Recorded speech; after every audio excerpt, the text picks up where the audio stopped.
So we're going to go ahead and continue with where we left off in our agenda, which is item number 7, and that's an update from Megan about the early learning hubs and where we are with both round 1 and round 2.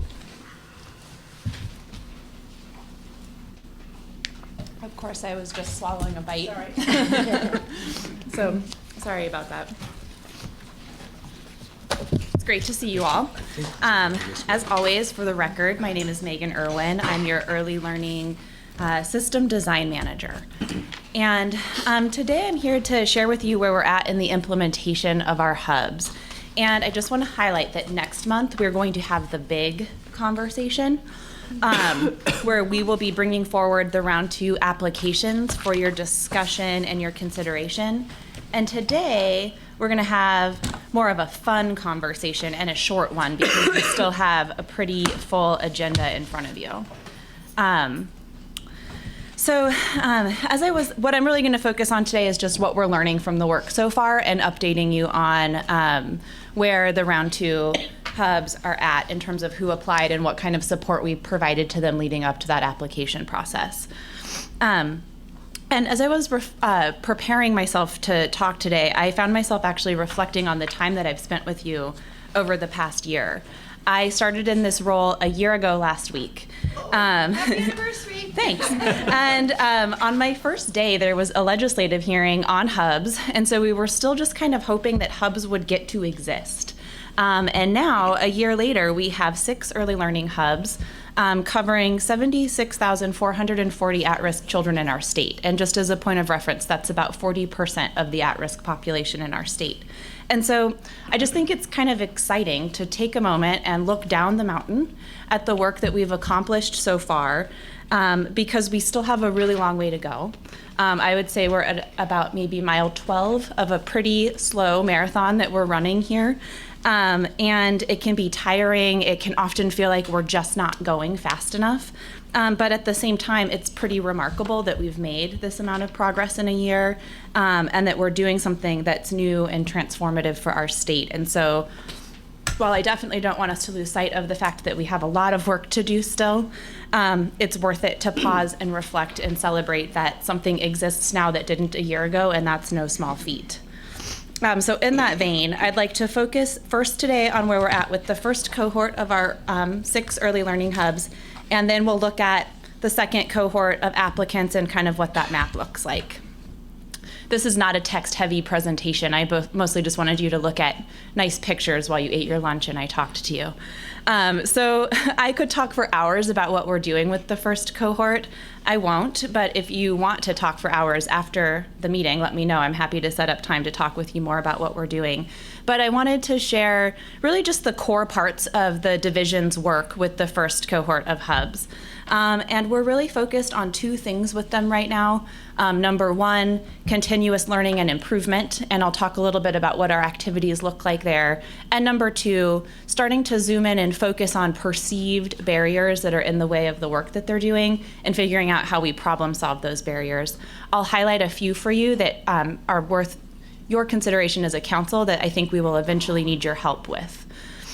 So the first piece around continuous learning and improvement is really critical because the part about getting to contract was challenging, but not actually the hardest part of doing this work. The next 18 months are where our really disciplined support and space for ongoing learning are going to be critical in terms of the hubs being able to be successful. In organizational development, which I did a lot of in my last role, the last organization I worked for, the first months of implementation are some of the most fragile for new organizations. And so at the Early Learning Division as staff, we're really looking for the right balance between providing hubs the space to do their work, to be innovative, to try things, to fail at things, and to learn from that failure without too much state intervention, and providing them the support that they need to feel safe trying things, succeeding at things, failing at things. And so we're doing that in 2 core ways. And the first is through our Early Learning Hub Learning Collaborative. And that's what you see here projected on your screen, some very exciting photos of people sitting in a meeting. What these photos can't convey is actually how exciting the 2 days of this Learning Collaborative kickoff really were. We met on April 16th and 17th, and this is our space for shared discussion of common challenges and common successes that the hubs are having, and shared space for kind of problem solving and learning. And this first meeting was fabulous. The governor came and spoke to the group. He was quite inspiring. We had a panel of state policy or state agency leaders come and speak to them. We had an out-of-town guest, a woman, Karen Ponder, who's kind of the grandmother of state to local community collaborative work. She founded North Carolina Smart Start back 20 years ago, and Smart Start is widely heralded as one of the most successful of these kinds of efforts around the country. She came and spent some time with us, and the hubs did real work together in this meeting. By the end of the meeting, we had adopted a charter laying out the principles for our shared work together, and we also had developed a formal hub roadmap, which is really building us toward a logic model, thinking about going back to the legislature to talk about what it is that we're doing, and being able to communicate this more broadly to our constituents across the state. The logic model that we're building really looks at the activities that hubs are doing, the responsibilities that they're charged with, interim indicators of success as we move toward outcomes, and then, of course, ultimately the outcomes that you've tasked them to achieve. And it was no small feat to build that together in a group and actually leave with a product that we just finished fine-tuning this week. It needs one final spell check. And then I would be happy to share it out with the council so that you can see how they're thinking about the interim measures of their success. Because we know that the outcomes we're striving toward will probably take longer than 9 months to achieve, and we want to be able to tell a cohesive story about what they're doing to be successful. The second support we've put in place for hubs are staff navigators. Because, Ask a quick question. Sure. So at this meeting, you had to be a hub to be there. You had to be a hub to be there, yep. And each hub is allowed to bring up to 4 members. And each of our hubs is allowed to bring up to 4 members of their governing body to participate. We've also put in place a system of staff navigators using existing early learning division staff's time in a slightly different way, because being successful as an early learning hub really requires everybody at the local level and the state level to develop new kinds of behaviors and new ways of being together, which is often really crude and fragile. And when things get hard, it's really easy to revert back to the way that you've always done things. And so we put in place navigators for each hub. Krista Rude, Heidi McGowan, Brett Walker, and Lisa Sutter, all existing resources on our team, to work with hubs as their first line of defense for questions, for shared problem solving, for just, I had a frustrating day as a hub leader and I need to talk to somebody about it. That happens a lot. And then that group also serves as an escalation pathway when they bump up against a problem that really we need to do some shared problem solving at the state level or identify that there's a barrier in the way that we have to be responsible for removing. They escalate that to our hub support team that meets weekly. And we've gotten really good feedback from hub leaders that they appreciate the support that we're providing in this relationship and that it feels like the right mix of support and still a high level of accountability. And I just have to share, this was probably a shining moment for me in the whole entire past year. After this meeting, I got a phone call from a rural county commissioner who was calling me, and I always get a little nervous because what problem are you calling me that I have to solve? And this person was actually just calling to let me know what a valuable use of time he thought this 2-day meeting in Portland was, and that he can't wait for the next one. And that was really high praise, coming from someone with a lot of responsibilities who had to drive 6 hours to get to our meeting, could have spent the time that he spent with us doing a variety of other activities to find as much value as he found in this meeting that we did. Feels like it set a really high bar for the future work that we'll do together, and that it was an outcomes-focused meeting, not a process meeting. For the council, if any of you want to participate in these learning collaborative conversations, you're more than welcome. We meet monthly on the phone, quarterly in person. The next meeting will be in Burns in July. Just let me know if you'd like to participate. And then the second thing that we're doing, in addition to providing a space for continued learning and continued support, is trying to get really disciplined about identifying barriers that could be in the way of their success and figuring out, is that real or is it perceived, and how do we tackle it? As state agency staff, we are highly engaged in those conversations, and I'm just previewing this for you because over the next year there will be times that we'll have to come to you as our governing and policy-making body with things that are in the way that we just can't do anything about as agency staff, and we're going to need your support to think some of these challenges through. I will tell you 3 now to think about. Data, the ability to share it and coordinate it at the local level. Wipe our minds thinking about the challenges of a statewide data system, but even just helping them figure out how to share information and coordinate information at a local level is a barrier that we just can't put all on them to figure out for themselves. Service referral pathways and options is something, the concept of making the family navigator really real at the ground level is one that they are struggling to figure out how to really implement, and I think some shared thought partnership from this body would be really powerful over, let's say, the next couple of quarters in helping them sort that through. And then developmental screening across sectors, which is not news to any of us, that it's an exciting opportunity with some real logistical stuff to figure out, and that's actually going to be the topic of the July Learning Collaborative meeting. But those are just 3 that feel kind of systemic challenges that we're trying to tackle that are important to their success. We've developed a learning agenda in partnership with the hubs over the next year, which I won't read the topics to you, but I'm happy to share so that you can see what they think is important and what they think is in their way. And so that's what we're really doing to support the hubs as staff. And I had some examples to share with you about the actual work that the hubs are starting to do that I think I will not go through in great depth just in the interest of time. I did want to share these photos with you, though. This is from last Friday. Yamhill Early Learning Hub convened their first parent advisory.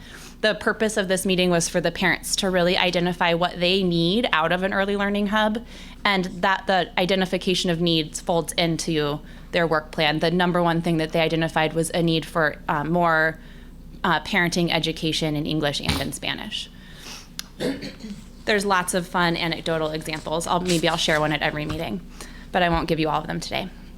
So that's where we're at with round 1.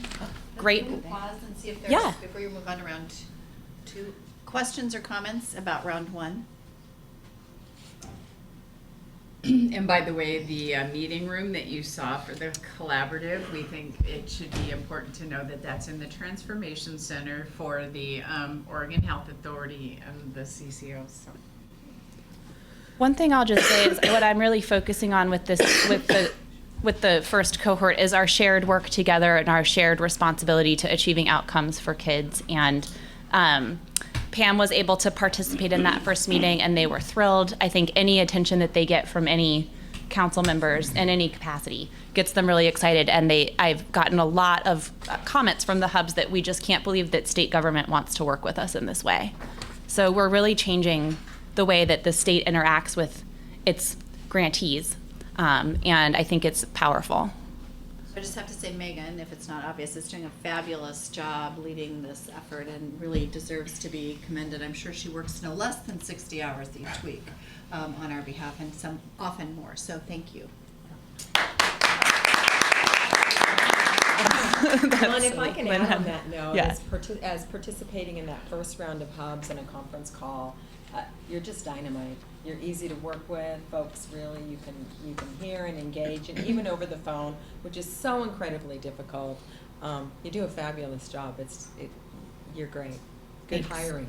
That's embarrassing. I'm a little like Kathy. I don't really love public praise, but thank you. Anyway, Lynn, you had a question. So one of the things, just for the civility of our state and also for our strategic objectives here, I think I would love to have this map sent to me just to use when I'm talking to people and such.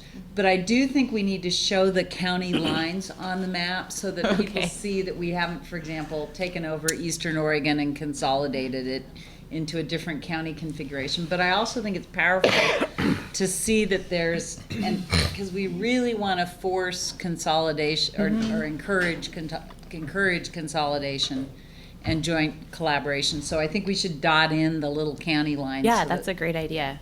We can do that. So let's transition to talk about the second cohort.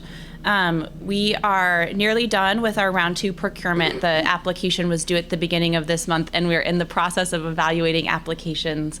For those of you on the council who are participating in that process, thank you. Deeply appreciated. And we will bring recommendations forward to you for discussion at your June meeting. So what you can see here on this map are the applicants that we have. All of the applicants are in gray, existing hubs are in blue. And I just wanted to talk to you a little bit about the support that we provided to the folks in gray leading up to the application process. We did 2 kinds of technical assistance, universal and community specific. The universal TA took the form of 7 policy-focused webinars that we did over a series of 7 weeks. Focused on core policy topics that were important to the hubs. You all have been provided, and the public has as well, a debrief of those webinars so you can see what the topics were and the feedback that we got from participants, which was largely very positive. And all of those webinars are recorded and posted on OregonEarlyLearning.com for anyone's future use, and frankly, they are fabulous learning tools. So hopefully they'll continue to have utility even outside the scope of the hub project. And then we also did community-specific TA. We contracted with Oregon Solutions Network to provide on-the-ground support for any community that requested it. We wound up having 7 requests for that support. And you also received a memo from Oregon Solutions Network in your materials detailing what that looked like.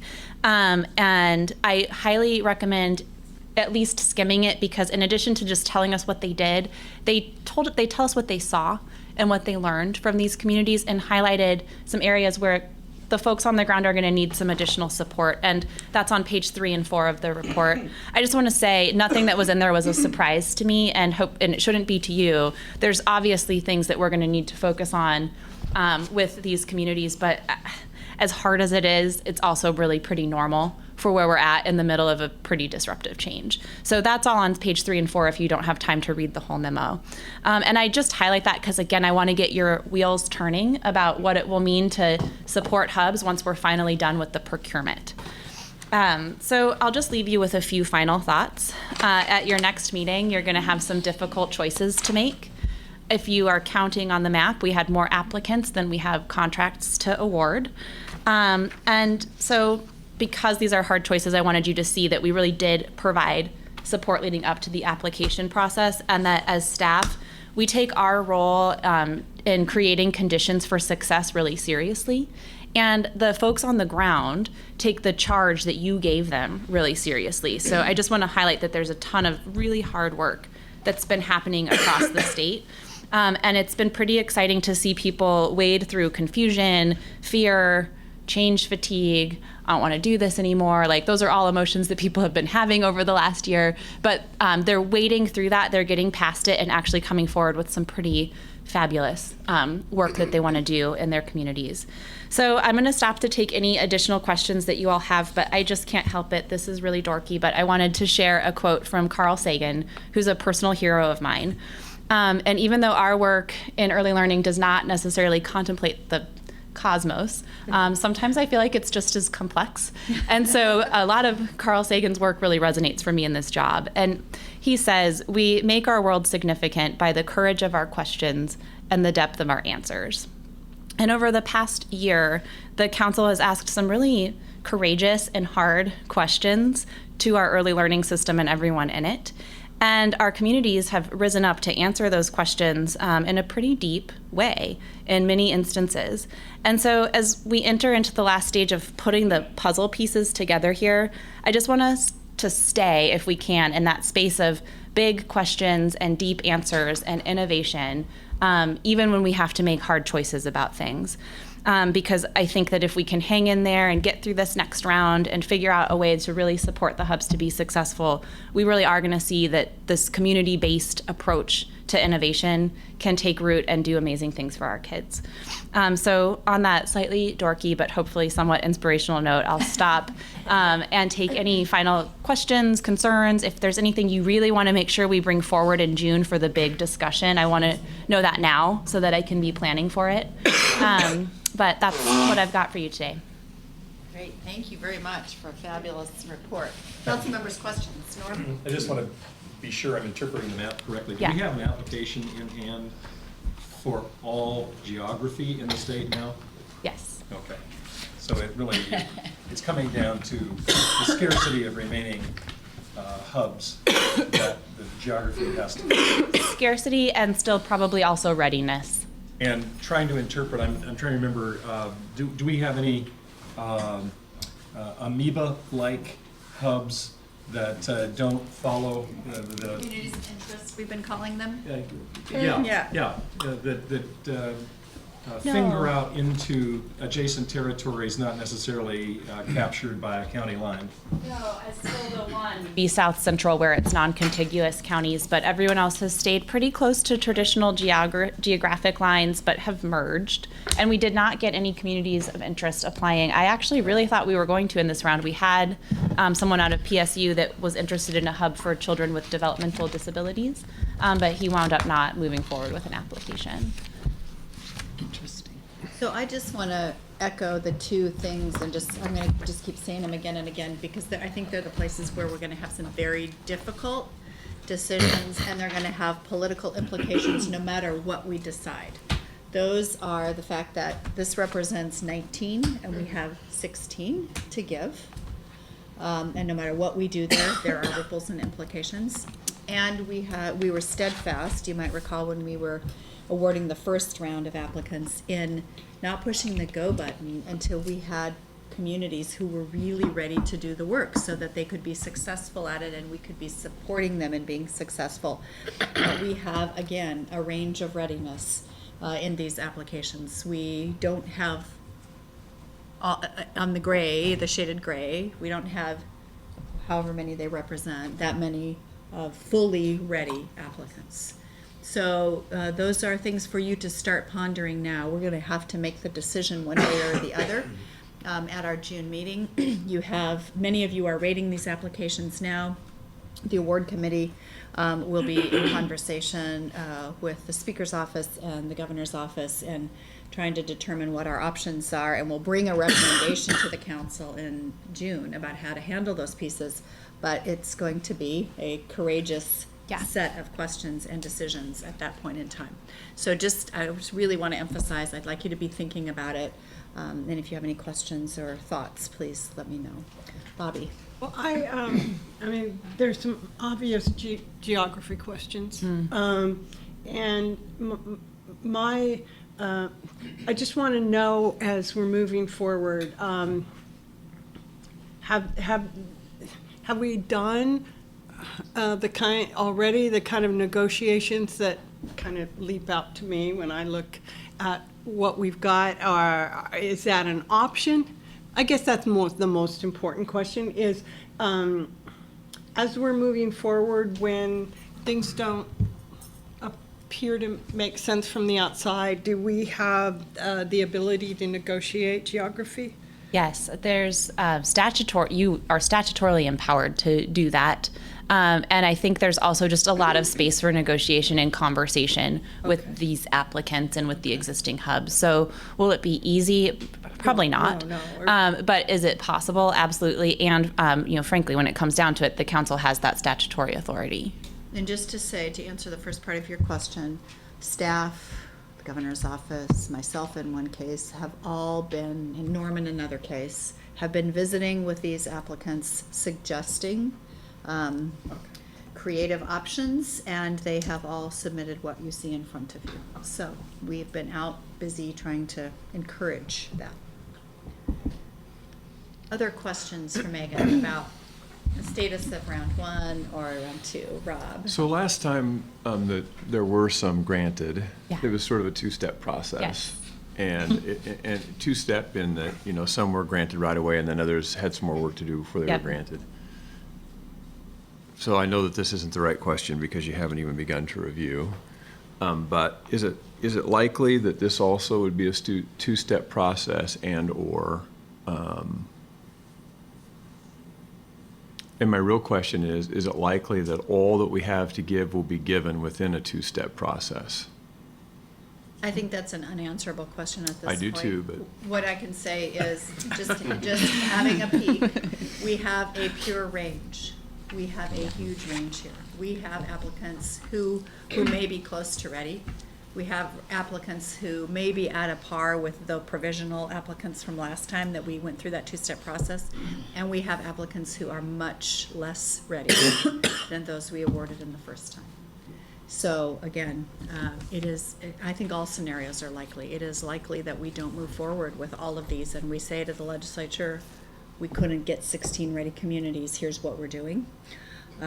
It's also conceivable that we could try to move things around and go through a 4-step process, but I think we all need to weigh in on the quality and the readiness of these applicants.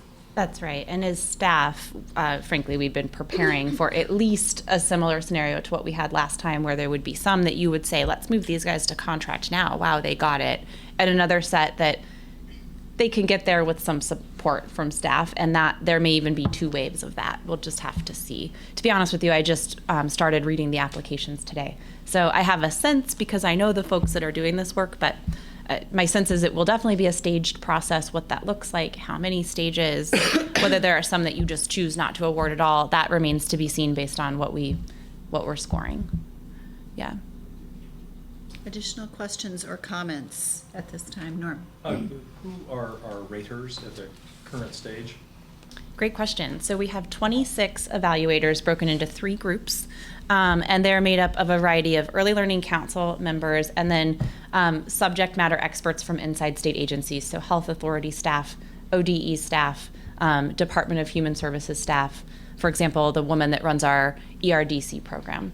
So tried to really pull in deep content experts to evaluate appropriate parts of the RFA, in addition to council members who are also deep content experts.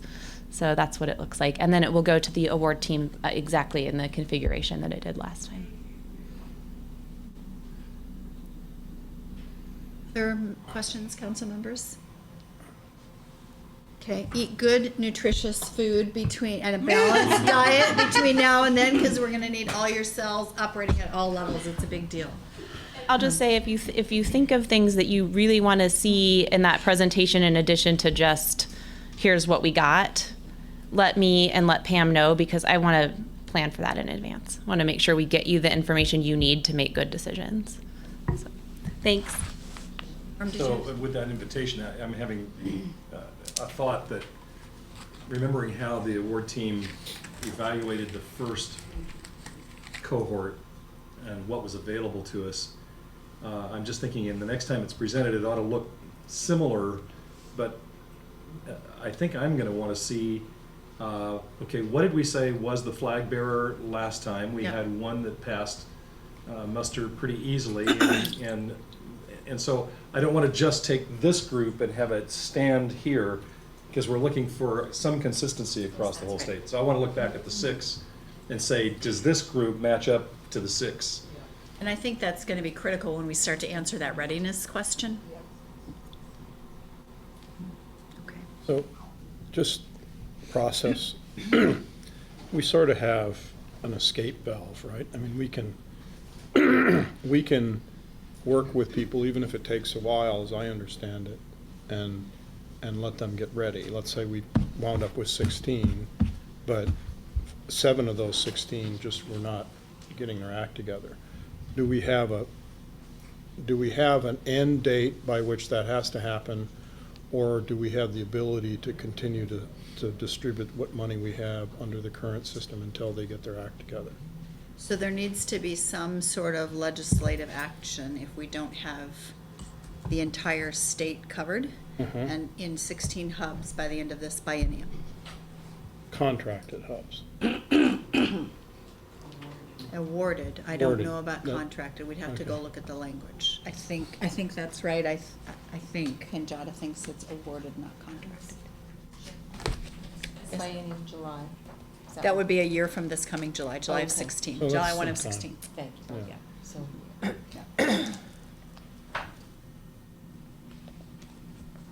Other comments or questions? Kim? And this just could be because I'm ignorant. But did we want to have, because we know this is going to be so sensitive, maybe thinking about some guiding principles about this, or do you think just So I let presume it we all use, go? to Norm's point, I presume we use the same that we have set previously Okay, and not okay. adopt a new set, that we Okay. want this continuum and this Okay, continuum. okay, Yeah. thanks for the clarity. Okay, in the interest of time, we're gonna move on to the next agenda item, so I'd like to ask Lisa to come up. And council members, at your spot, you found something that's entitled Early Learning Council Administrative Rule Summary. Let me just frame this and then turn it over to Lisa. This was handed out at the meeting today. Apologies for the last minute.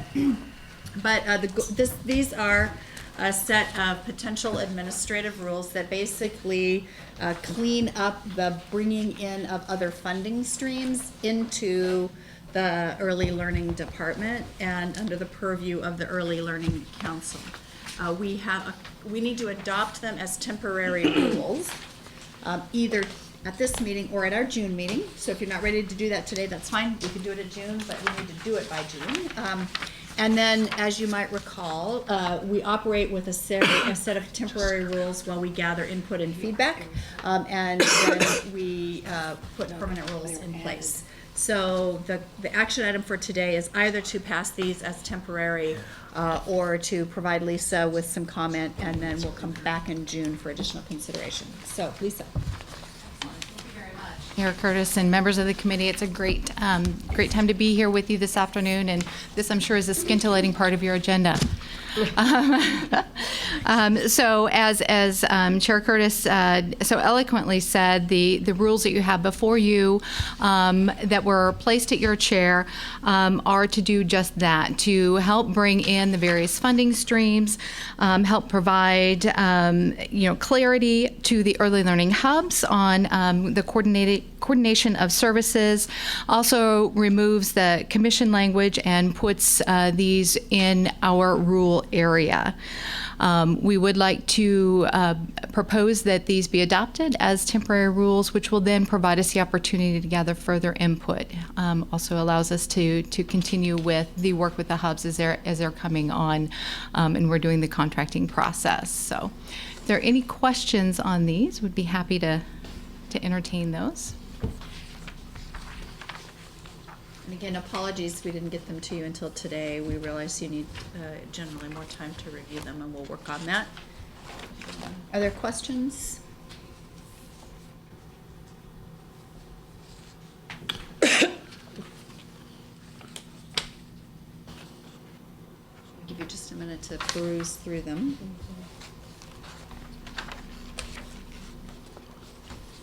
The strikeouts were created by whom? The strikeouts were initially created by staff, and then we did have legal review, and we've got an attorney helped us look through those as well and compare those with the statute. Is that Department of Justice attorney? No, internal to the Learning Division, and then Cindy Hunt as well.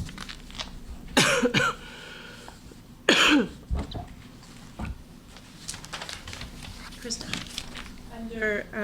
On the hub, the Early Learning Council, Early Learning Hubs, on the last page, section C, eligibility for state funding, there's terminology there to, the hub information has been changed, but it says to ensure that program is consistent with local comprehensive plan, and that's historical language that may need to be revised.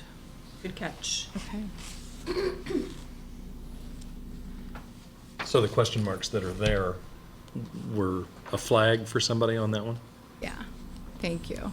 I will go back and look at that. Thank you.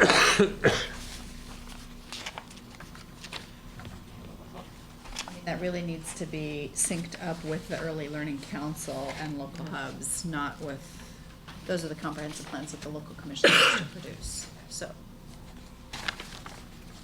Council members, additional comments or questions? So a concern, and maybe it's just a matter of pushing this to the end of the agenda today and coming back to it. But apropos the conversation we just had with Megan, that if we find ourselves in a an almost predictable, awkward place at the end of the next awards. And unfortunately, somebody might be unhappy. I'm hoping that the rules we choose to adopt are flexible and supportive of that process and not something to hang ourselves on a technicality adopted in haste.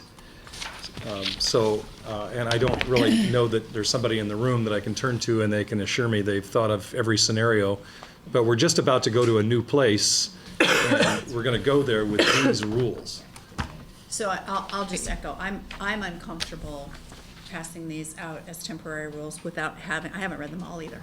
Although So, temporary does give me some, temporary gives it, so again, we have the option, we can pass them as temporary today, come back and address your point in the permanent adoption of rules, or we can take some time, review that, and submit suggestions and changes, and then adopt them as temporary at our June meeting. So we have, the latest we can do it is in June. Jim? So temporary rules last 6 months, right? That's right. Correct. If that's, I don't know if that's a default or if that's just a maximum, but if we're talking about adopting them in June as a permanent rule, or you mean the temporary rule? A temporary rule. Okay, No, temporary. so, do we need between now and June, do we need these rules adopted to go forward with the selection? No. Okay. because we selected 6 others without these rules. Yeah, I don't know if I got the logic right, but going to Norm's concern, if they last 6 months after we adopt them in today or in June, I think there's still room to get hung if we don't get them right. I think what the rules do allow us to do, it helps provide some clarity around the funding streams that the hubs are then coordinating, particularly with the Healthy Families and Great Start and the like. So that really helps to strengthen the contracts and provide clarity to the hubs. So, but we can still do that if they're adopted in June. They still provide that clarity in June. Correct. So I would make a motion that we defer adoption of these temporary rules until the June meeting so that we can read them, think about them. Administrative rules, temporary or not, tend to be the bane of the existence of people doing, well, let me rephrase that. I'll second Jim's that. kicking me under the table. I'll second that. But administrative rules really do matter. And, Right. and I think, we need to read them, we need to kind of process them, and then make sure that we're comfortable with them. So I think if we can postpone until June, I think that's the way to go. Okay. And I would so move. And Ava seconded, so is there any further discussion about this? I would like to make one comment, is I think we will use this additional time to make sure that we go all the way through to the Department of Justice to make sure that they look at them in terms of what we're doing for our vision, so. Yeah, thank you. All right, any further discussion? Any objection to postponing the adoption of temporary rules until the June meeting? Great, thank you, and then we will do that and look at these temporary rules in June. I would request of staff, in the order of the agenda, that we adopt the temporary rules prior to consideration of the pub awards. Great. Thank you. Okay. Oh, I'm sorry. That's You have more? okay. That's all right. I do have more, and these were in your packets. Hopefully, you've had a chance to look at those. The second one that we have is the Migrant Seasonal Farm Worker Rules, and Tab 4. Thank you. Tab 4 in your packet. Which ones do you have on top? I guess I should ask that. We have the child care tax credit. All right, we can go there since that's on the top of your pile there.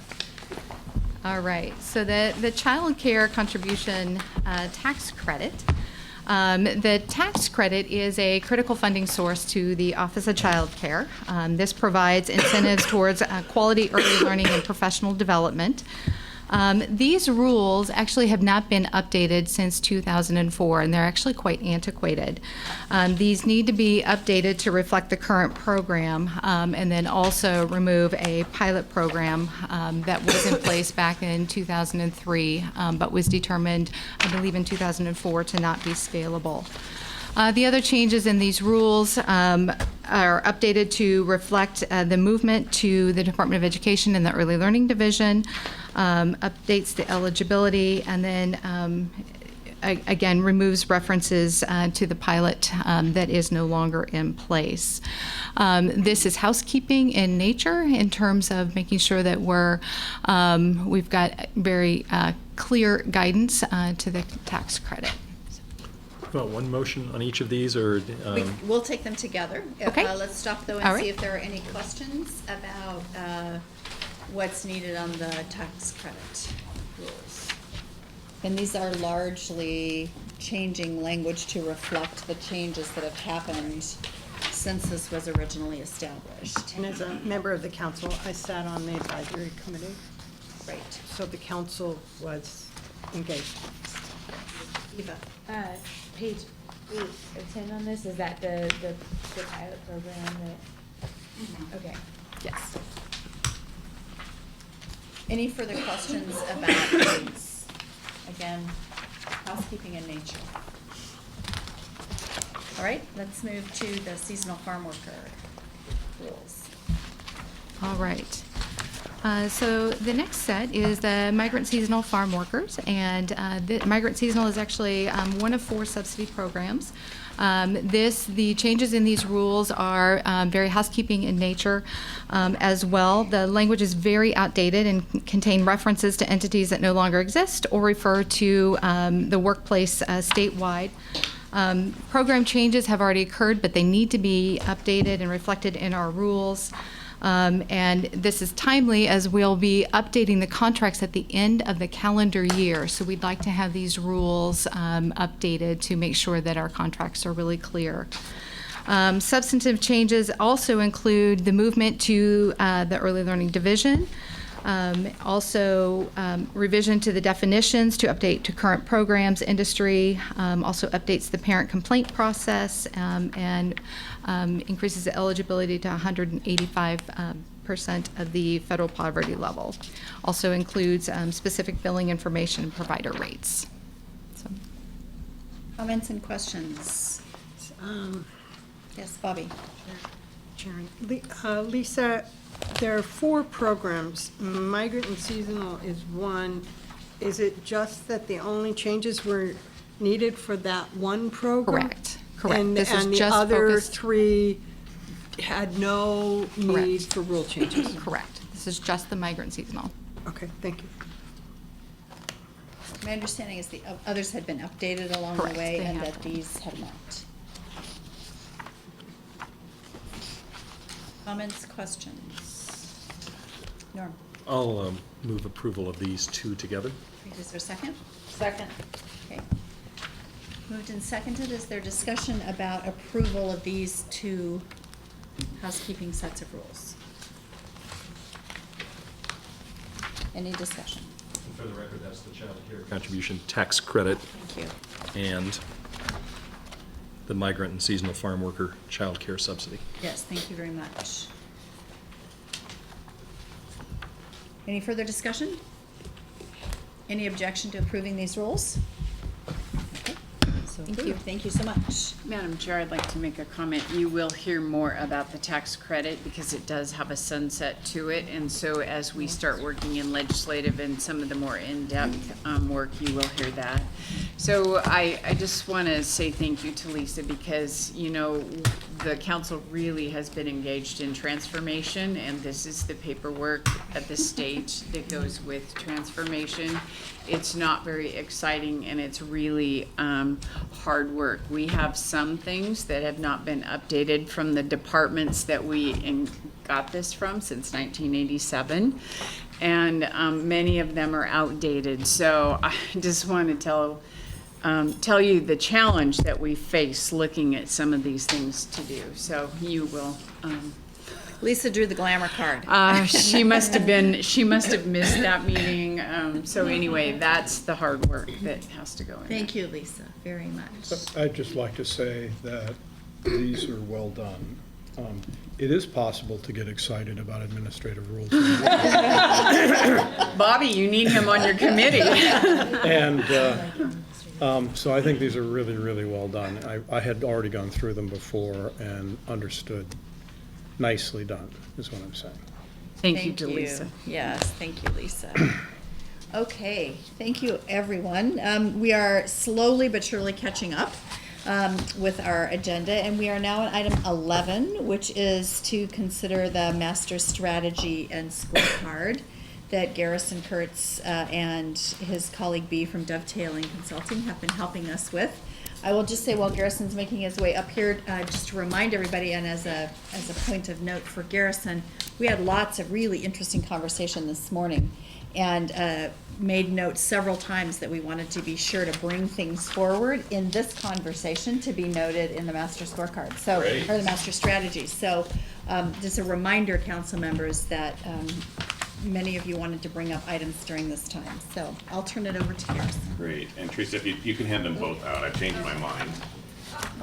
So to refresh your memories, for those of you that don't remember back 2 months ago, and those of you that weren't here, we were tasked with working with the Early Learning Division staff to help you sort of put your arms around everything that you have been doing or aspire to do over the last 3 years or so. So you have 3 legislative bills, you have had the design team recommendations, you've made some decisions of your own since you became a formal council. And so we looked at all those documents, we tried to figure out how to group things, strategies that you have named somewhere in those documents, and group them into the 3 goal areas that you have: kindergarten-ready children, healthy and stable families, and coordinating the line systems. So we took a stab at it. We put our arms around everything. So the original master strategy included everything that you or someone has said you would be responsible for or you think needs to happen. So that's big.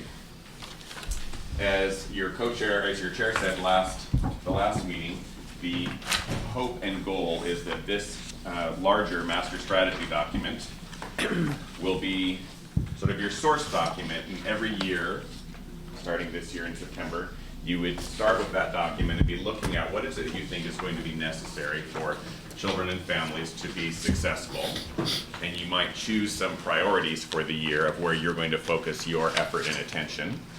If you have the opportunity to inform budget bills or any other policy bills, you might make some choices. So this is the largest document that you would have, presumably at your September meeting. If it's September every year, whenever your retreat is, you would be selecting some things and you would have a much slimmer document. You also wouldn't be looking at the years past. So this includes the past years, so you can just get a sense of the accomplishments you've had so far. So I say that from the point of view, this is the largest you'll see. The staff will be working with the staff to actually create a work plan that gets slightly, maybe 1 step more granular than this, to make sure that they're doing the implementation steps, that are necessary to make that so. So I just say that from the point of view that this is the largest you'll ever see. Some of you commented that it seems like a lot. So you'll note, those of you that saw it last will note that in the next 2 years, we removed any of the targets because you haven't decided on targets for specific things yet. And we just put a notation of set targets. So that's something to be determined. I'll come back to the master strategy, but I decided to pass out the scorecard now on purpose, just so you can see that in general, on a regular basis, you're going to be looking more at this scorecard than you are going to be looking at the master strategy. So for those of you that think, oh my gosh, how are we going to track all of this? The scorecard is for you. Scorecard is for the public and others that care about how well you are proceeding and implementing what you think is important. So let me say a couple things that have happened since the last time we spoke with you. Almost all of you participated in the focus group, and I appreciate your finding time on very short notice to do that.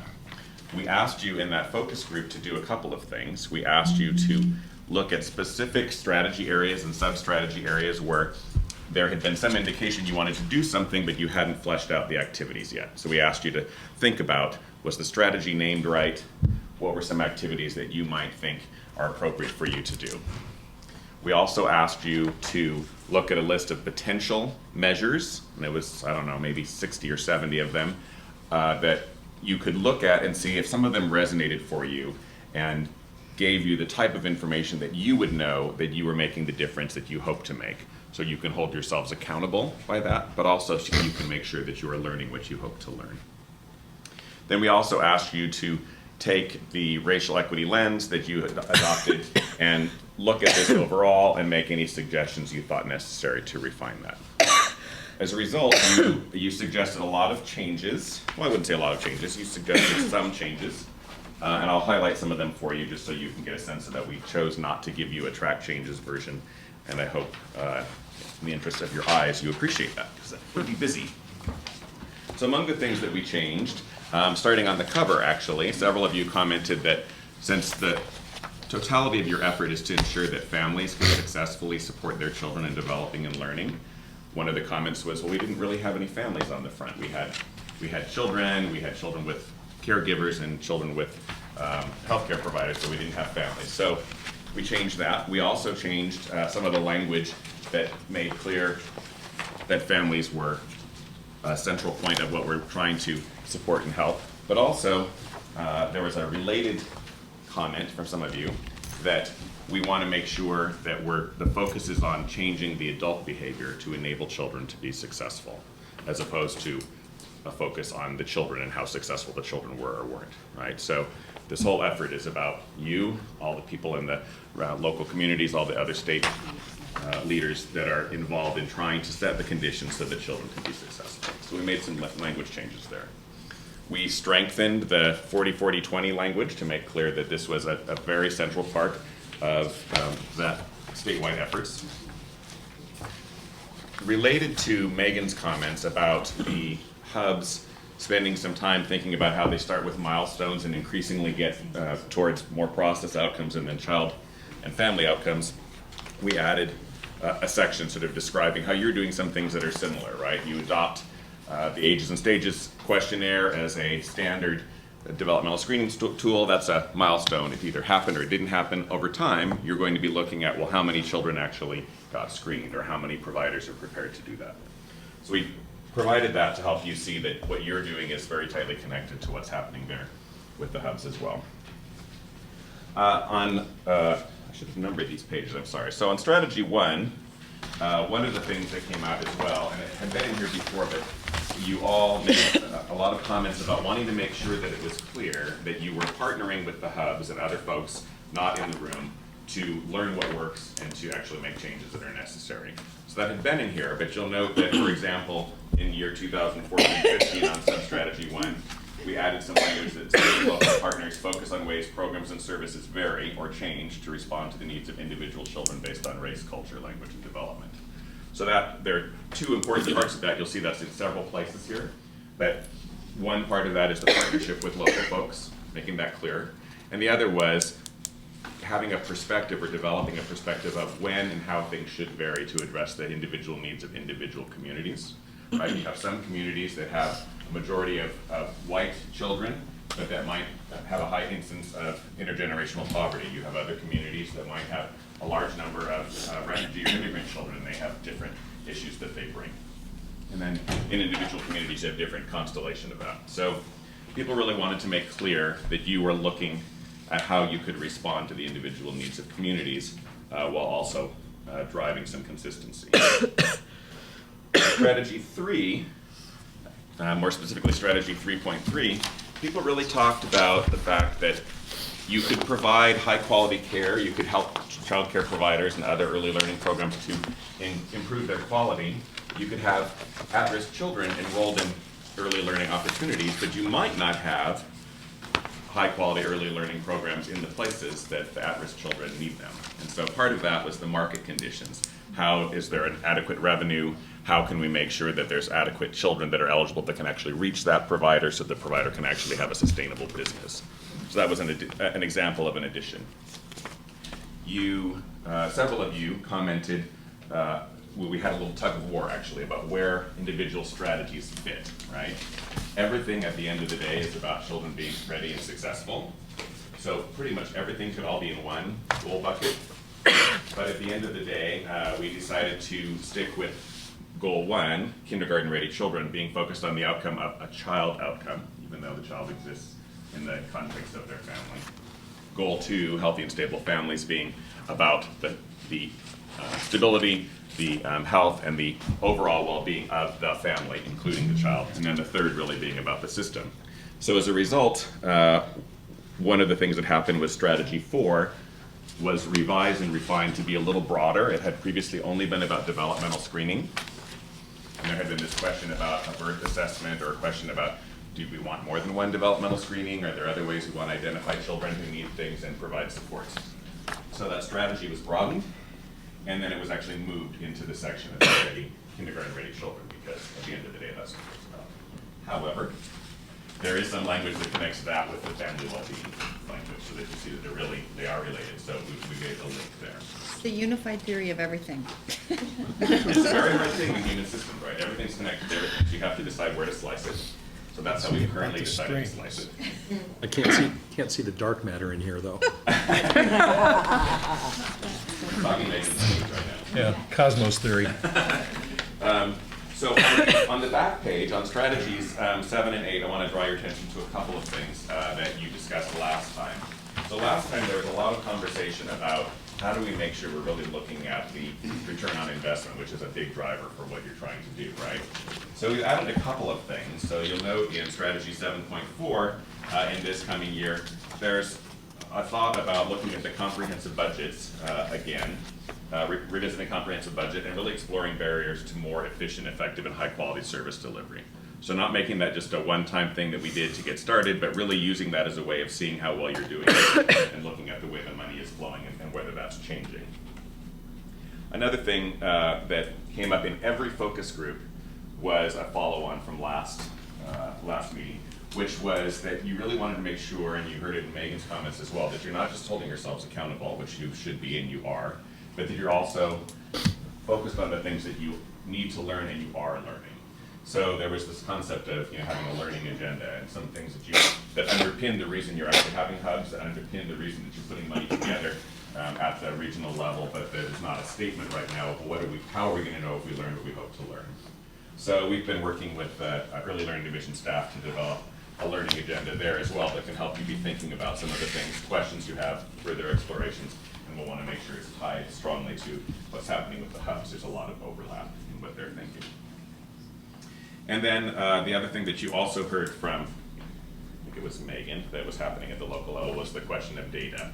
So everybody raised the issue of data, but not wanting to be limited to the point in time at which we can have a data system that is our fantasy, right? So being able to take some concrete steps to make sure that you could gather, share, and analyze data that's useful to you to make decisions. So you notice we put language there, there's not a word, the word data system doesn't appear there. But it's really thinking about how do you actually move in that direction without being stymied by the question of whether or not you have millions of dollars to invest in a system and whether a system is the right way to do it. So some folks in the focus group yesterday commented that there's no reason that 3 organizations in one community couldn't start deciding that they're going to share 5 pieces of data to just get the ball rolling, right? And if they're successful, other people will say, do we want to do that too? So there's lots of ways to do that. So it's in there to make sure that you're focused on it, but without being unrealistic about what you can accomplish. So that's the way this is structured, and that's how it's changed. Now I will say that the other thing that happened is that you'll notice for each of the strategies, there is, and as it was last time there were some placeholders. For each of the strategies, there's, to the right of the strategy statement, there's an indicator and a target. In some instances, there's more than one, because you can select that. So when we asked you to look at potential measures, people talked about what was practical, people talked about what would resonate for them, people talked about how you could make the case to the legislature, to the public and others that you were making the difference that you thought you're making. People talked about being able to learn, so making sure that the data that you get tells you something important about the health and well-being of the system. So in that regard, we selected those because we think that overall, they might give you a picture of the overall health of the system. They don't tell you everything about the system. So for example, when you look at strategy 5, having an indicator with an as yet undetermined target, looking at the percentage of families that read and tell stories to children daily. That doesn't tell you everything about the ability of families to understand child development and well-being and everything they need to do, but it does tell you something, right? It tells you that if they are reading daily, that tells you that, well, A, if they're reading, it tells you to know that reading is important, that them reading is important, that they understand something. It also tells you if they're doing it daily, that they understand it's not just important to do it, but it's important to do it regularly. So that's an example of where it indicates the degree to which families understand and are doing the things they need to do. It doesn't tell you everything you need to know, it's just, you know, a canary in the coal mine. So the idea being that it gives you enough information to see if these things are changing over time, you're getting more success for your effort.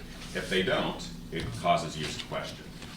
So it doesn't go to the level of things are getting better. You don't necessarily know what caused things to go better, right? You'll have to do that analysis as well.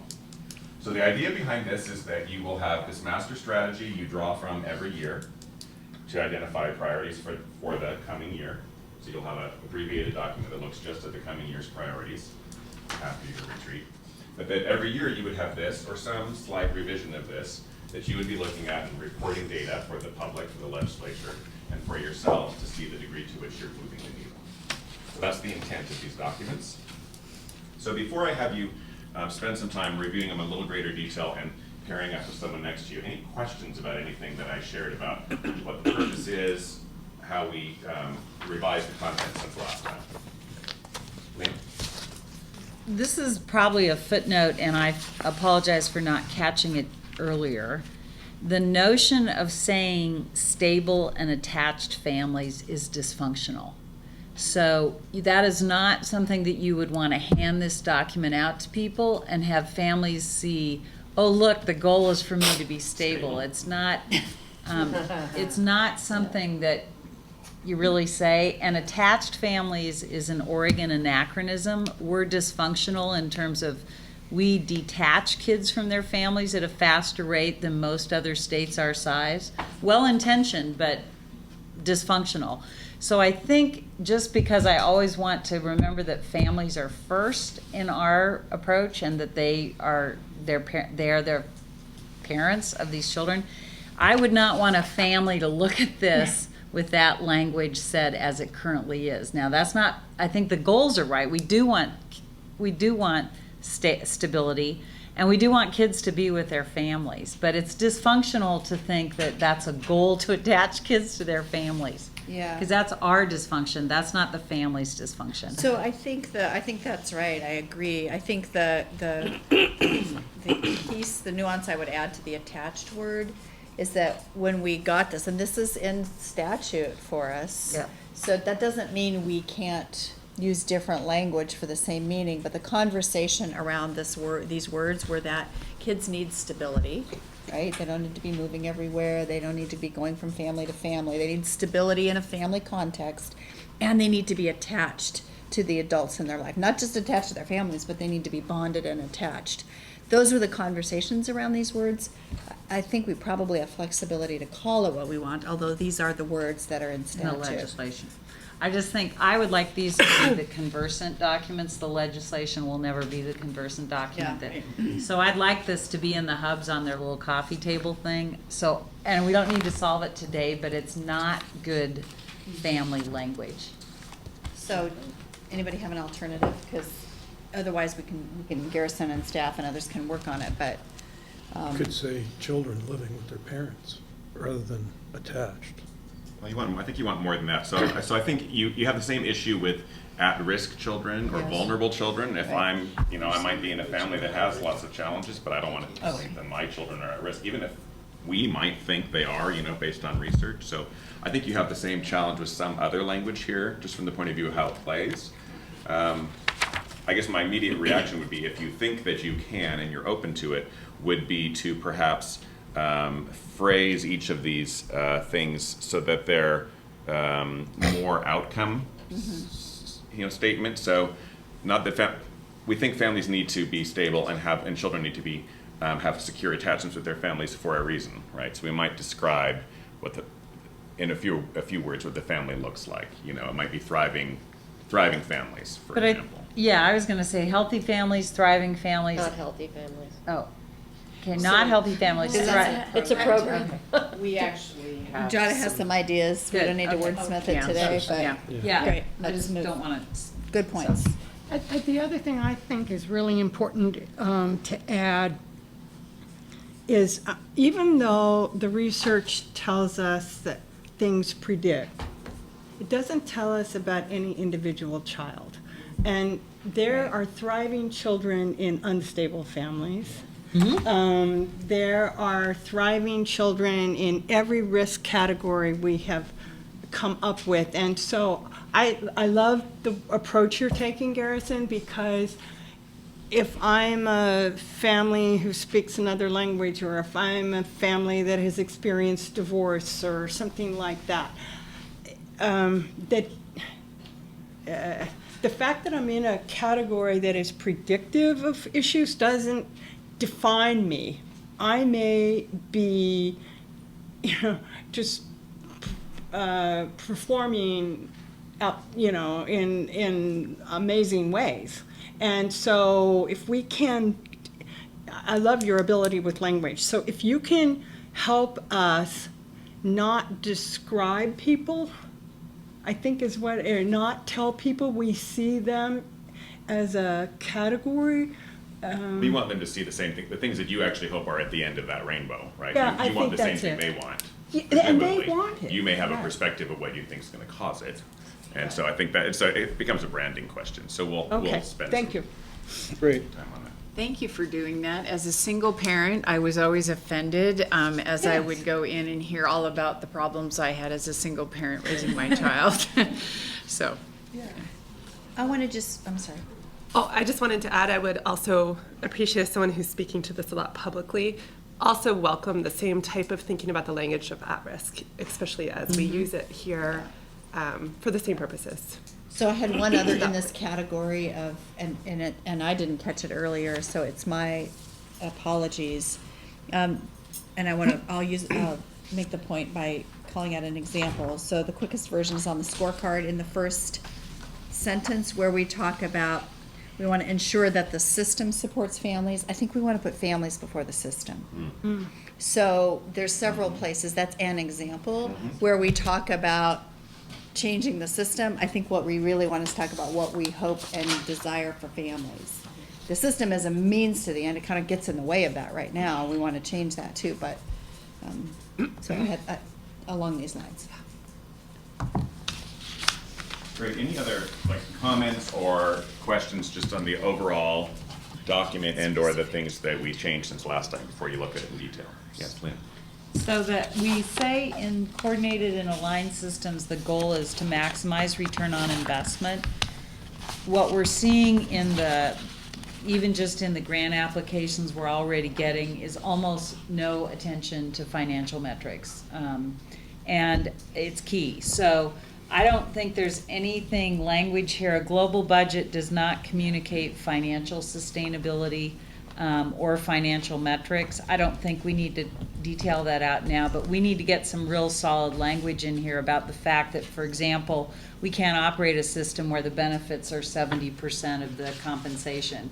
We can't operate a system where the cost per child is $1,800. We can't.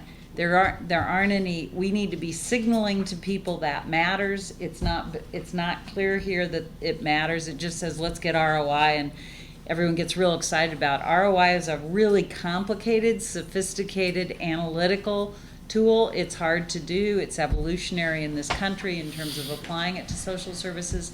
So I think we need to get clear on the financial piece and the expectations, because it's clear from the proposals we're getting. That's just not on the radar screen. Well, it's part of a change. You've talked a lot about change of doing business, right? So your word signaling is a good one, because even if you don't know how to do it yet, or you don't have the capacity to do it yet, you can still signal that that's part of the change you're trying to make, because it can be easy to fall back into. So I would suggest we have a new sub-strategy under 8, which is specifically calls out that financial accountability. Well, and it suggests also, that also suggests a learning area, right? Right. fact that you think it's important, but you don't exactly know how to do it right now, or everyone's not familiar. Even if you felt like there was a way to do it, everyone's not prepared. So that's a learning area as well. I think, Megan, it's a seminar for the hubs.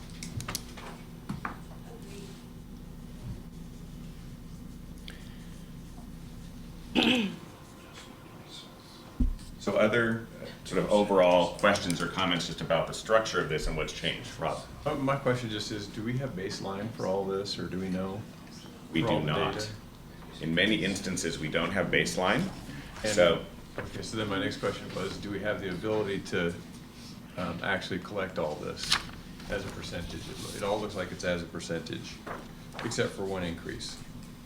So when we talked with staff about this, that was one of the questions, is how doable is this?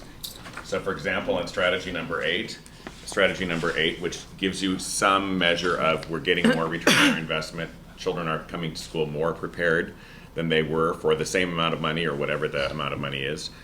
That will be built on some assumptions. You will have to define the specific assumptions and say, for example, which money is early learning money, right? Obviously things are in early learning division are early learning money, but there are other things, especially when you talk about universal developmental screening, that might be in health or elsewhere right now. So you will need to define some of that in order to get the numerator and the denominator. In some instances, we talked about the fact that your best way of measuring something, or your only way currently, might be something that happens at school entry, where you are asking at the hub level to be working with the schools, to be asking parents specific questions, and that might be the best way or the only way for you to get that information. So in each of these instances, or a couple of instances, is this data already being collected and compiled and reported, and you could just go, oh, we're gonna look at it. So you will need to do some things, but we did look at it for feasibility. Was it possible? But there are some assumptions. So again, the number 8 being a good example, that there are some assumptions. It's not gonna, some of those things aren't going to meet the precision goals of a researcher. They're there to help you understand the degree to which you're moving the needle. Does that answer your question? So for some of them you won't have to baseline, some of them you can baseline right away, some of them you will have to do some work over the next several months in order to be able to develop the process and then get your baseline. Yeah, Norm. A comment you made related to data gathering. And today we've talked about it's okay to do informal data gathering if it suits your local needs. I just need to be refreshed on the Dick Alexander project and whether there is to be a single system, no matter how hard or how expensive it may be, to gather data, just so, to Rob's point, we aren't creating an ad hoc set of things to measure here that nobody in that development group is aware of. So we're going to ask Dana to, again, from a staff, with her staff hat on, Dana's been working on this, and then there was also an allocation of resources in the education longitudinal data system, so we'll ask Rob to comment as well. And I don't need, I just want to be reassured we're not going down the wrong path. Yeah. So bulletin version, there is some work that needs to be done in this area from our subcommittee to the council, and we're due to probably be able to bring back some next steps and thinking on that too in the future meetings. So sorry that hasn't occurred lately. I think there's been a couple things going on that have impacted the timing and the progression of some of the state level talks, and certainly I think Cover Oregon is at the height of that conversation, and a lot of changes. I had the opportunity to spend the majority of my time in Washington, D.C. at the Federal Race to Top meeting, where we got to be there with additional states. And pretty much every meeting I went to was around data systems, so I could learn from a lot of what other states were doing and get some good technical assistance. So I have some thinking about how our committee under the Early Learning Council can support this work. What I would say is, I think and this I'm going to say, this hasn't been formalized within our subcommittee, and we have work to do to bring back. I think the earlier vision of a beautiful everything data system is probably not realistic in this state and age. This is my opinion right now. What I do see as opportunities are some really strong governance around what early childhood data needs to look like for our needs at a state level for the legislature. And I think that there is data that needs to be consistent and clear that we can report on at that level, and will likely align with these goals as what we put in the scorecard. We also know that hubs have a ton of their local needs right now that you already attuned to, and that the state's role isn't to be doing all of the work that they need at the local level and shouldn't be and can't be. And so we are looking to provide the right technical assistance to the local communities to help them with their data needs locally. So that is some of the work that's going to be happening through Megan and the support team, and from resources through our Race to the Top grant that are given to us federally. So, for example, in a week from now, our hubs will be meeting with technical assistance federally about what are some of the systems and supports they could have at the local level. So I expect more information to be coming to the council about what the role is of the subcommittee and how to move the state level work forward and continued support at local level to the hubs. I welcome you to add to that, Pam. Rob, do you want to add anything at all from the education side around longitudinal data systems? That's the question. Where are we at with that? You're masked. Hard questions like that. Well, I think we're making some good progress on the longitudinal data system. So we've had something that's called Project Alder, which is really kind of it really is the development of an engine that allows for data to be transferred without identifiers to be transferred. And there's places where that's important and places where it's not as important.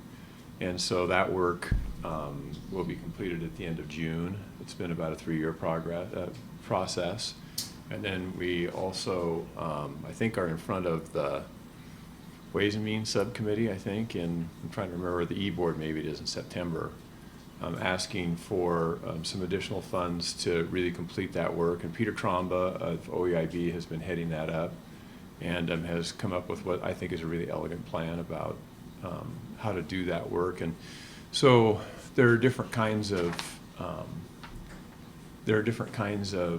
longitudinal data systems, and what he's come up with, I think, is a really usable one that is not excessively expensive, but it actually, kind of allows you to accomplish what you want to, but on a regular basis, not a minute-to-minute basis. And those are really different kinds of systems, and the expenses are significantly different. And you really don't need to have data on a minute-by-minute necessarily, right? You just need to have it at points in time and understand what those are so that you can use them. And so I'm assuming that those funds can be secured. You can imagine that large data systems are not easy right now in Oregon to get funding for. The fact that he has kind of come up with an elegant solution that is, in the $8 to $10 million range is a really different kind of question. And I think what you're able to get for $8 to $10 million, when you think about these systems that would allow us to look at what kinds of experiences did children and students have over the course of their time, and what kind of outcomes are we getting that can inform what it is that we do and what we decide to resource. Those are really important questions, and it allows you to be smart about then how you use large pots of resource after that.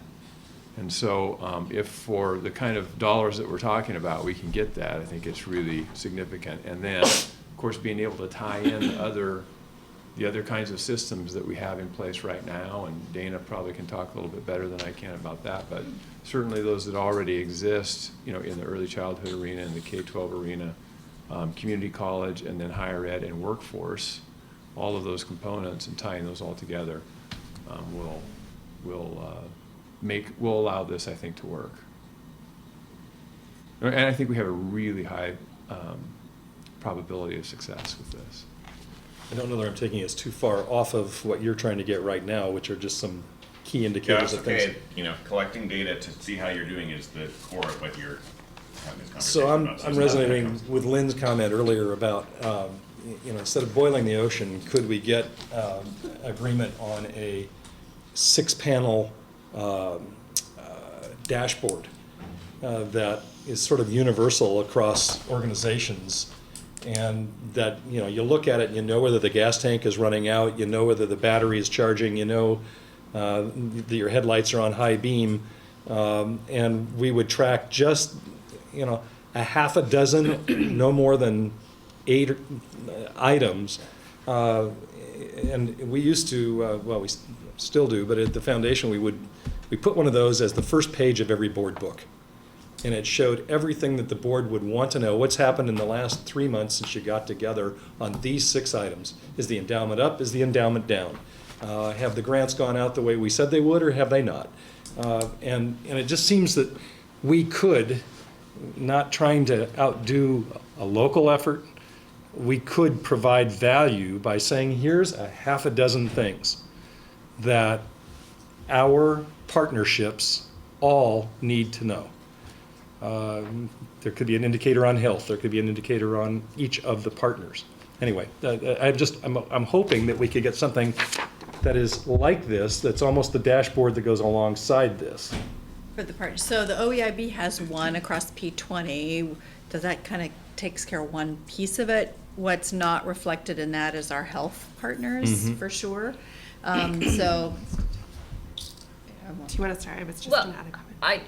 I think that's where the role of governance is so important, because across the sectors, 2 words can mean completely different things. And if we don't really talk in common language and really spend some time making sure we're defining that what we're measuring very, very clearly, we are going to end up with apples and oranges. And that's not going to serve us well. Collective impact Right. says common taxonomy, Absolutely. agreement on metrics. So if I could just add, and I'm not sure if I refresh your memory enough or articulate well, but the work group that I mentioned previously, the Child and Family Wellbeing work group, I think may be able to deliver something to what you're reflecting on. So the way I have interpreted this is the scorecard for the council's work and how we're holding ourselves accountable to what we're also asking others to be doing. And certainly some of these will cross over systems because we can't do it alone, and all our systems working together, like developmental screening was the example that comes up, we'll touch on other systems. But I think the intent of the work group's effort and the Joint Early Learning Council Health Policy Board with Human Services, a part of that, is to be able to come up with that short list, 10 to 15, I think we'll see when we dig into the weeds, hopefully not anymore, of a set of indicators or measures for how children and family are doing that really are across sector. And whether, maybe I would love to see those turn into a dashboard that we have our council scorecard, and then we have our state indicators or measures that we can all use at our state level, and communities can be working together across sectors based on the collective impact strategy. So that is what the intent is of that group. I suspect it will be a work in progress over 6 to 9 months to deliver back those, maybe quicker. And that you guys can push back and on that was that. part of our direction that we were given, was during this time where we're having to bridge this time, right? So the idea was, as was said at the last meeting, that you want to be able to model that you are practicing what you preach to the hubs. First of all, holding yourselves accountable. You wanted to make sure that some of your measures either were the same as or connected to what was happening at the hubs. So the original list we started with were measures that the hubs have actually said they're going to hold themselves accountable to, and have reported that to you. So there's this period of time where you're having to bridge until you have a data system. So we ended up not choosing things that you really couldn't figure out a good way to do it in today's day and age, right? Based on what data system and data sharing you have right now. If you're looking at something at population level, but you can only get 3% of the families, you can't really, it's not useful information to you. So, we saw this as a potential bridge to that time at which you have even higher quality, even more valuable information that, as Rob notes, might not be real time, but it might dump each evening. So you're able to see the totality of all the children that are being served. You're able to see, the totality of what progress has been made with those individual children. That's a ways off for you. But the idea is that this should give you enough information to still be moving in that direction as you're building that data system and being able to access that. I don't know, I couldn't tell, and maybe because I'm not an Oregonian. Did you have a sense, or did you share a sense, Rob, about what the early learning folks can expect from that, when they might be able to have access to a data system that's broad enough that it could actually address some of these things? Do you have a wild-eyed guess? So I'd like to kind of weigh in here a little bit. I'll help you out. You can pay me later, Rob. Basically, the system that he described is called a federated system, and this is probably, remember we've often talked about the early learning data system as our urban myth, because in all of the things that got set up, OEIB is now doing the business case for the longitudinal data system. They are addressing our needs looking at this. We have to look at this federated data system idea as really a gift, because the longitudinal data system will not address all of the issues that we want in terms of the work we're doing. We need health involved, we need DHS involved, and we need a number of things. And so slower is actually better in order to be able to pull those pieces of information in. What we really want to do is look carefully rather than create. And the longitudinal data system right now is less than 10% of the kids that we have, and there are no clear pathways to be able to get all of the things within that system. So we're still working toward that. Lynn and Jim have been trying to get in, and then I just want to do a time check. We have no more than a half an hour left for this part of our conversation. So council members, pace yourselves. Will do. So I want to get real simple, and I applaud and need the longitudinal system, and I'm going to be its biggest fan. If it comes in at $8 or $10 million, I'll be thrilled. Separate from all that, what we're hearing are these great models of collaborations on the ground. For example, in Pendleton, where people come together, the kindergarten's there, the WIC is there, the this is there, things are there. There's no way to do any financial analysis if every one of those providers counts their kid and what happens independent of what happens with the other providers. People have Social Security numbers. They have alternative Social Security numbers. The only way to track ROI and investment is to track it to the client. Otherwise, it's a good study, it's good data for policy making, but it's not on the client level. So we won't know if, let's say, Pendleton, that lovely center we're going to have downtown, everyone comes through different doors, gets different services, lots of good things go on. If we don't know that one kid went through 2 of those services or 3 of those services and had the outcome we want, whether the investment was worthwhile. And particularly as you have kids go through 5 and 6 stores, in my experience in this state, you have an increased chance of the child would have been better without any social services, because none of the services are integrated, none of them are aligned to an outcome, and if I'm a taxpayer, we have a situation where you could be imposing tremendous burdens on middle-class taxpayers to try and get a result that's never attained. So to me, that's still the piece we have to deliver. It's at the client level. It's at the, no, this kid only needs these 2 services, or this kid needs these 10 services, but they need to be integrated, they need to be costed out, and they need to be measured for impact, particularly because you shouldn't be messing in people's lives if you don't know if it's going to work. At the worst case scenario is again, I don't think we ever talk about the negative impact of interventions in families. They're legendary. So I think there's a path to create this kind of simple template, simple software, simple measurement at the hub level that we can say, at least you give us this information for the 800 kids that come. They're all the, that's why I got so excited yesterday. Mark knows there are 10,000 kids in this community that need this service, and they're only serving a certain number of them. That's the start of a data system that can tell you if you're being successful with those families or not. I think we're obligated to present that template. I'm thrilled with the longitudinal, but this is a different product. This is a product that measures impact for the kids coming through the door of the center on an integrated way, not on an episodic process measurement. Jim, Vicki. Okay, so I'm sort of channeling Yogi Berra, having deja vu all over again. I've watched at my main agency, Housing and Community Services, them spend millions of dollars on this product to keep track of data for one delivery product. And then, well, we got HUD wants us to use this other system for this other delivery product. And so in my shop, we have to translate them into the 2 things. and each one produces something different. So we do have to translate into both of them.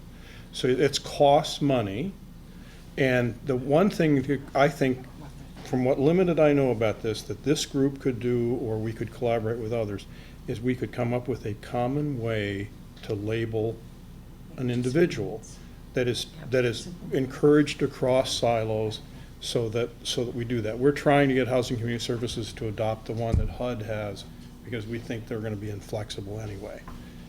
So that if we could do something to say, this is how you could keep track of so-and-so, at the local level, at least then my data could be put together on paper or in spreadsheets, and I could get information that was longitudinal. But I don't want to do it and have them do something different in Hood River, that they're incompatible.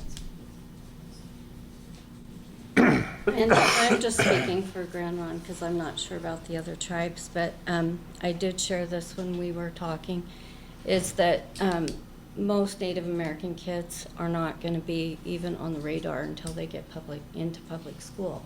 We have our own governments and own social service programs, and you don't have any, the state, for the most part, doesn't have that information. So that's a barrier that we need to break down. Yep. For sure. But do you think it's possible to do that, just having the tribes propose their own solution to that? I think we could. I think, we're even kind of exempt from the QRS system because we're not state licensed. So that could have been a way that you could have gotten that information from at least Head Start and child care providers that are not licensed. I'm not sure how. It'd have to be a government-to-government conversation. Mm-hmm. I couldn't say whether Warm Springs or Umatilla do it or Grandma. And I wouldn't have the authority to say that. It'd have to be our tribal government. So I don't think it, I think it would be an open conversation. I think especially with the chalkboard project that has come out, they really want to work with the state, and those conversations are beginning at the state level. So I think if that was kind of thrown in there as this is a tool for the state to have this information of our preschool kids that we're not getting until kindergarten, definitely, this is the time to do it. So let's let you take a chance to actually delve into it just a little bit deeper. I want you to turn to the person next to you when you're ready after you've reviewed through it. And if you could just note on your own copy, and then we'll just have a quick report out before we have a vote on whether or not we're close enough for provisional adoption. Any additional questions you have? If there are things you're excited about, I'm so glad to see X, or I like the way this is phrased, that's fine. Or things that you think need further discussion. So you've already had some of that further discussion today, but those are things that we can know could be work that happens between now and September, and or that might form part of your deliberation at the retreat. Okay, so take some time to review through it and then discuss it with the person next to you, if you would.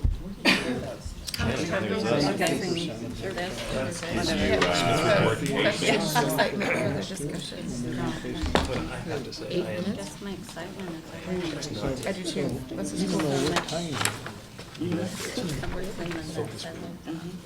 easy and it's simple. And you know, when we It says basic for me is I mean, don't just know what my hub That should not be an icon. We didn't use the state agency icon. That's always been, but, Right? so if you have some. We didn't use the some we didn't use solid, OEIB for higher education or, or whatever. Making This sure is that state the people who agency. are Sure. involved in this have I'm this just not- information and can do it. It's really cool. Thank you. The question Lots of this people do morning, that. there were Maybe we the could teachers' use some topics on there, there. nutrition and literacy. I know. And where do they Lots fit of in? people But do this do is that. a better I slide. think, Like this looks just like briefly education. looking at it, This is that strategy This 5 looks and like triadic spec- strategy What could we use here? both What? could have What could we placeholders relating to That's what I didn't know. the nutrition information. Family or And I think figuring out, Mhm. or at least recommending. You could do it, like a little for some table, kind of strategy. case manager, but that's too busy. A gram with 100 The years. literacy This is the 100-year trying to diabetes. figure out, is there a place? Yeah, let's put it in. Gram of the Here mind. somewhere. Concern about. But that, this does where that fits in. VHS has a. There's such a Yeah, the little piece, the Whole little different black concept. detail stick figures. You know, you're down in the Yeah. non-self, but you are kind of a member of the. I agree. And I'm that looking to has see if it's already there. really what is the buy-in. I don't know if that is. Because it's There's like Victor Lucas. You do. We're adopting him as our Symbol. icon. Mascot. You're gonna need to trademark him brain selling. or copyright. Do I need to get him an agent? They're using them in place of DHS's symbol, so you maybe don't want to. Oh. Criticizing. Is that one of kindergarten the- readiness. Otherwise, I think these things look good. I really like it. It's very concise, We did a it's tight. Not too much. Of It's explaining comprehensive the to and I just everyone. worry about all Well, of this that. tool is really us telling ourselves Yeah, whether we're doing what we but want to other do. people are gonna have to ask, We are. and it's gonna be recorded. And I found this is to be the very hardest part for me to do because I don't know what those are. I had specifically asked to have the They're not extra. intuitive. And then you look at them as a part of. So those are my only others. I get the sense that I have Easy to, easy to understand. but I think it's a really important question for you. And basically saying their metric system is Right, because of their problem. well, and this suggestion is or accidental And that doesn't tell you. maybe the stuff that What you really think need it's to know. telling you. So other things I would add, Well, actually, Yeah. the 9-year literacy progression. Oh, absolutely. That it's not, this notion that keeps coming up about how you're all these childcare and early learning providers. because of that. See, there's like, you're not gonna get anywhere. Yeah. Have we prepared? But we need to figure it out. Oh, absolutely. We've already got last thing about data commonality and comparability. Compatibility, and then whatever we put in here, something, some placeholder for us to come back to about the 100-year nutrition. And So, but we don't need to spend time talking about substance.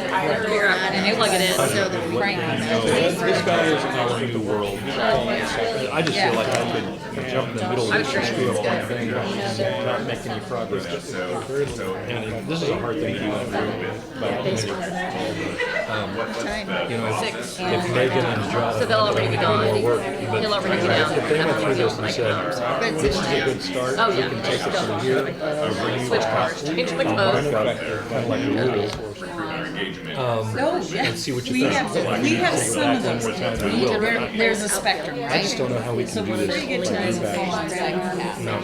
We Maybe can you feel see you're up some to it, I kids don't on know. this part of the spectrum where we can try a series of He plays on two teams. He plays regular little league and this. Yeah. and if it's gonna It get. is distracting. There's lots of things to look at. Yeah, I know, we assessed that really. So what I had, on what I a had weekly is basis. one of We the- tried that. We tried that. There's But just when Lynn talked earlier about here's what So we have done nothing. this in the yeah. I mean, if we're at that level Now of we have to comment make a decision. and we need to be that sensitive, then I'm not sure I'm up to this task. Not so much half. That's my confession. Well, like the kindergarten ready, you know, yeah, I think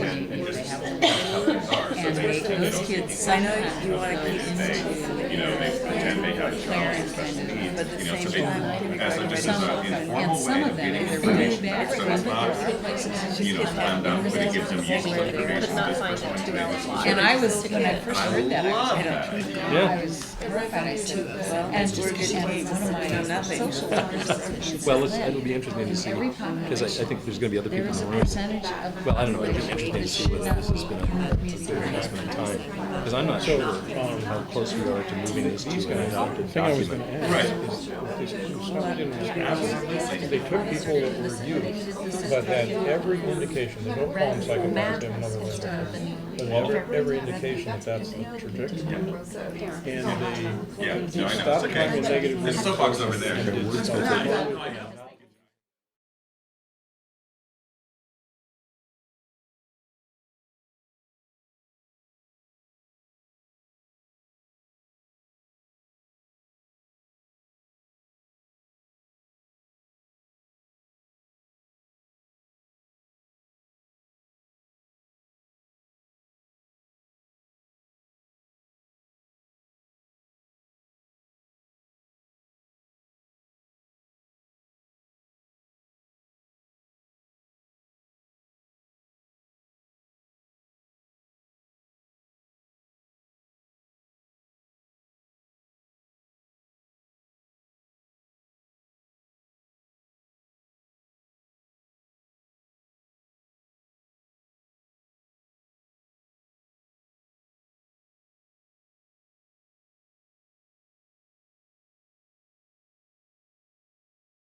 topic. If we just tell him the problem, he's magic with words. So are there questions that came up for you, things you're excited to see, things that you think warrant further conversation at a future time? Eva? Well, I noticed on strategies 2, 5, and 8 that the little equity symbol isn't on, and I was curious about that. Because those are, I think, important areas to have equity. Yes, so of course that gets to that same question that we had earlier, which things do you group things with? Equity is an issue that presumably affects everything here. Right. So you're advocating that it's included into 5 and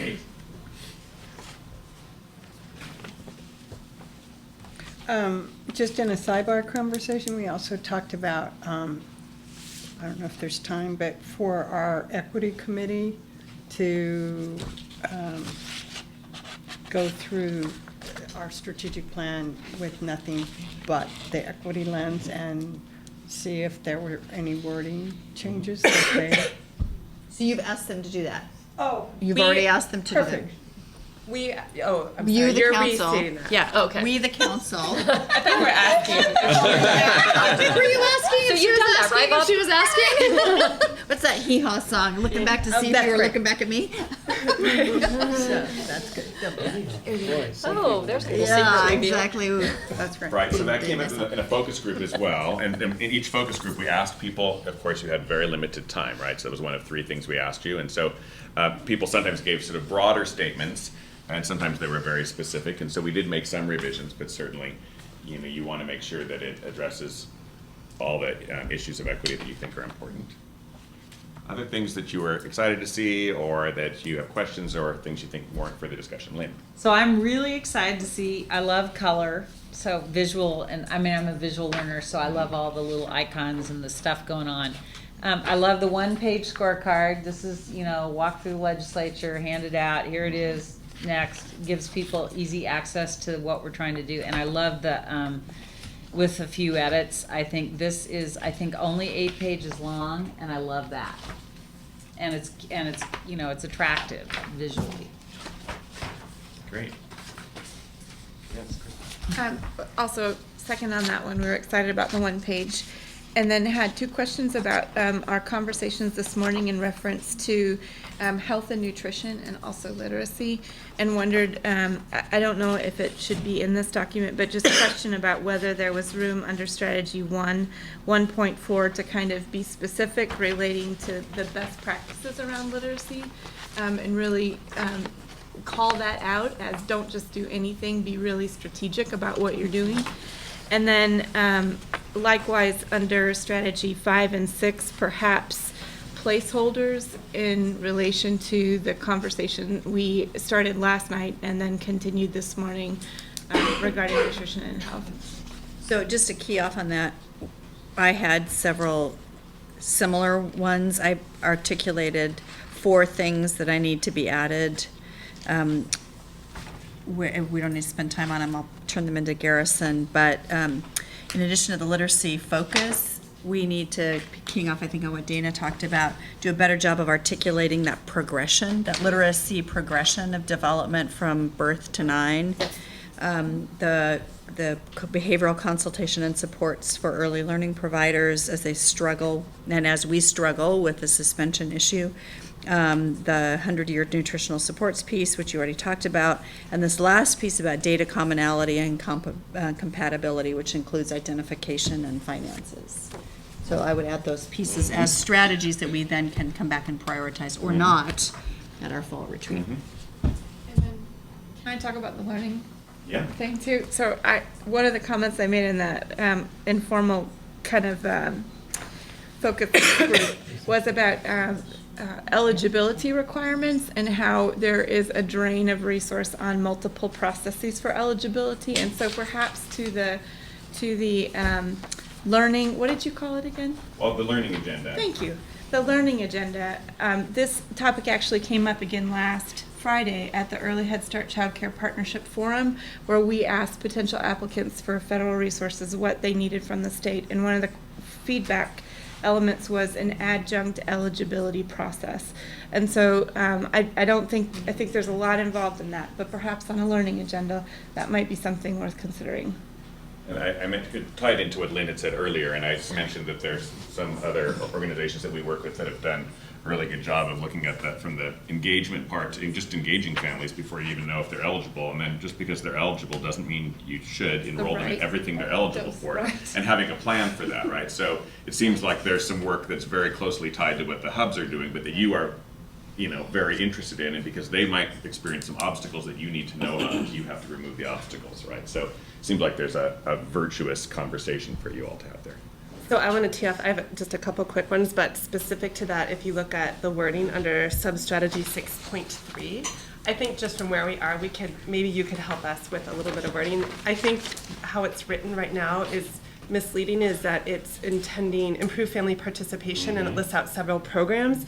And I think our goal isn't just that we want to improve attendance in these, that we want to make sure we identify need and the right fit with the right program in the community, and that those are well coordinated. And if we could figure out wording that gets to that rather than naming specific programs and stating we just want more enrollment in those, I think is more to what our goal is. A couple just to add on. One, I'm really excited about this from the target, and I think Rob asked, are these measurable? I think one thing that the council for future discussion will have to decide on is how we, from a measurement standpoint, are going to consider at risk. Because I know that we've had this conversation, I know the council has previously, to my time even, and in the legislation defined that, but when the precision for which we need to measure that by and produce some kind of numbers, we'll have to grapple with how we do that. And then the final is, I really appreciate on strategy 4.3, and hopefully this will end on a light note, connect children to primary care provider and medical home. And here it's called patients-centered primary care homes, and that makes me really smile. It's not patient, it's patients. And I think that was a really nice error in here, and one I will take home to heart. Patients in our patient-centered primary care homes. Well, I guess. It made me smile, thank you. Yeah, that's what it was. That's right, correct. It was Microsoft's fault. These are Bob. really minor, but the majority of our early childhood learning staff get AASs, and we have AA in several places. And I guess a point of clarification, there is a substantive difference between an AA and an AAS. And do we want to name both? You know, either or? To be more inclusive. Yes, to be Yeah. more inclusive. Then I just don't know what a Tier 4 credential is. Yeah, so I'll have to clean that up because that's in your Race to the Top application, the federal government has their tiers, which doesn't map directly to your tiers in your career development registry. So I will need to. That was a racing this morning and looked and couldn't find the career development registry that's language. great. So I'll need to clean that one up so that it's relevant to you. Okay, someplace else we name step 8, which is an Right. an associate Right. degree. That's on the strategy too. Yeah, and so I don't know if it's the same or. Right, thank Those you. are mine. And then on 5.2, this is more a question, but in terms of who parents trust, who they see and who they trust, go together on this one. The majority of families see a healthcare provider, especially in the first year or 18 months of life, and it's amazing. They trust them on information that these people don't know anything about. I mean, the trust level is so high that they ask pediatricians and family practitioners all kinds of questions. And, Some of which should not be answered. And trust the answer. Anyway, and so in terms of partnering, I just wondered if we named out healthcare So that providers. one previously, when you saw it in March, it was actually, you didn't see it in March, it was generated here, or in March at the meeting. And, people were really wanting to work with faith communities and families, that was the language was there. And so during the that's focus good. groups, people said, well, yes, we don't not want to work with faith communities, but there are lots of different people that people might trust and access. And so at the time, at least then, so you can suggest a different change, it wasn't necessarily just people who are actually qualified to do something. So the idea was, well, gee, we'd like to work with ministers to say something in their pulpit that actually helps parents think about and know what to do with this, and also helps ministers to do that. Or we might help healthcare practitioners or imams or whatever the point being. So the language is currently broad because they are conduits to families that you might not otherwise have. Whether or not they are currently prepared to do what you would like them to do is a separate question. So that's something that you can discuss and decide you want to be more narrow. I mean, I wasn't suggesting we change 5.2 sub-strategy. It was, should we, and it's just a question, should we name out, because of the prominent role that primary health care providers play in the lives of families, should we just, in addition, name them? It wasn't replace 5.2. I just want to be clear. Nationally, people focus on pediatricians and midwives and OBGYNs because that's who people see. The majority of it. That's not true across all cultures, but population level, that is definitely true. Other comments or thoughts before we let you decide whether with the provision stated so far? Okay, so what I'm understanding is that we'll do several things. We will work on some language for those goal buckets that you think is more parent-friendly, and throughout looking at parent-friendliness, that it makes sense to parents, but also it's not off-putting, and it helps them sort of see that you're in their corner as opposed to out there judging. That we will look at you making sure that the symbols that are used for things such as equity, that they're applied appropriately in all the places. That we have sort of a list of things that need some additional exploration. And some of which might be able to go directly into the strategy, some of which you might still need to discuss more deeply. And you've named some of those, but things around literacy, definitely around nutrition. That was a big implication of yesterday and today. I don't know about you, I didn't sleep very well. Oh my gosh, I'm responsible for 100 years of outcome for kids, but it had big implications, right? So that's that's new for you to be thinking about. So we'll put some language there, and we'll highlight that for you. And then some things like streamlining eligibility, etc. Some of those things will also go into the draft learning agenda that we're working with staff to connect to the learning agenda for the hubs. So some things you might not, we'll name them, but they might not be in the strategy, but you'll see when you see the learning agenda. So those are the changes, and the specific ones that I've written on here where you had some very specific things on a specific strategy. So those are the provisions that I understand. So Chair Curtis, do you want to? Okay, I will. So council members, the question before you now is whether to provisionally approve this with these changes, and then whether or not to do that. If you don't do that, we'll continue to chip away at this until we get it to provisional status, and then at our fall retreat, we will be about the business of prioritizing, syncing that up with the OEIB Outcome and Investment Subcommittee and the governor's budget process, so that we can right-size our expectations and the resources available to us in what we're able to achieve. So we can provisionally approve today if you're ready. Otherwise, we'll chip away at it a little bit more and provisionally approve until we get to the retreat in the fall. What's your preference? Let's go. Good. Good, ready to go? Shocking to hear you say that. I'll second. Please, stand up. Okay, the Smiths flunked this activity. We did. That's all I want to announce. Well, okay. I brought this up yesterday, and it's who is the audience for this? Now, it is for the Early Learning Council, but it is going to be seen widely. And not only family-friendly, but community-friendly. And I have a continuing concern. I mean, not about any of us individually, but collectively, that this group can be viewed as out of sync with real Oregonians, and who are, and I think the kindergarten readiness plan needed to be done. I was glad it was done. I believe exactly that it's doing what it's supposed to be doing, and you can get an argument out of how many people over that assessment who because however it was presented, we didn't present it correctly so that people could understand the point. So it is perceived to be measuring individual children rather than the preparation that we have offered them. And I think I have a point here, don't I, Norm? Yeah. So, yes, tweaking the language would be good. But I guess, like when I look here, the target X of at-risk children enrolled in high-quality care and preschool. Now, if I just read that at that basic level, it looks like everybody should be in preschool or childcare.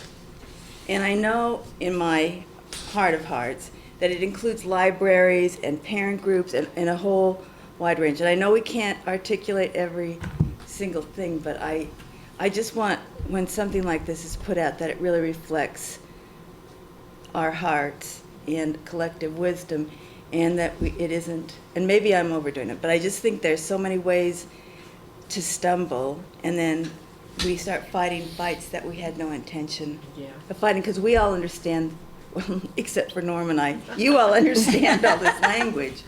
And so, it's a family trait. So what I'm hearing is three things. One, which people have already said, but you're putting an exclamation point on it, which is really looking at the language and making sure that it's both understandable and not off-putting to families. Right? and the then community. And community. To So that stick it's, with now. and that it's accurate, it's not off-putting, and it's friendly, right? So it's understandable and embraceable. And then two things that you said yesterday. One was about, well, what's the presentation of this when people who are going to consume this, how are we presenting it to them? And then actually the positioning of it so that your intention, your wisdom, your insight is clear as opposed to just hoping that it's clear. So that just suggests, we give some thought to what is the unveiling process like? How do people and communities share this so that they're, you don't just assume that the hubs understand about us. That means working with Megan and the hubs to make sure they have an opportunity to understand it fully so they can explain it in their communities, et cetera. So I took three things, so the positioning, the presentation, and then the language.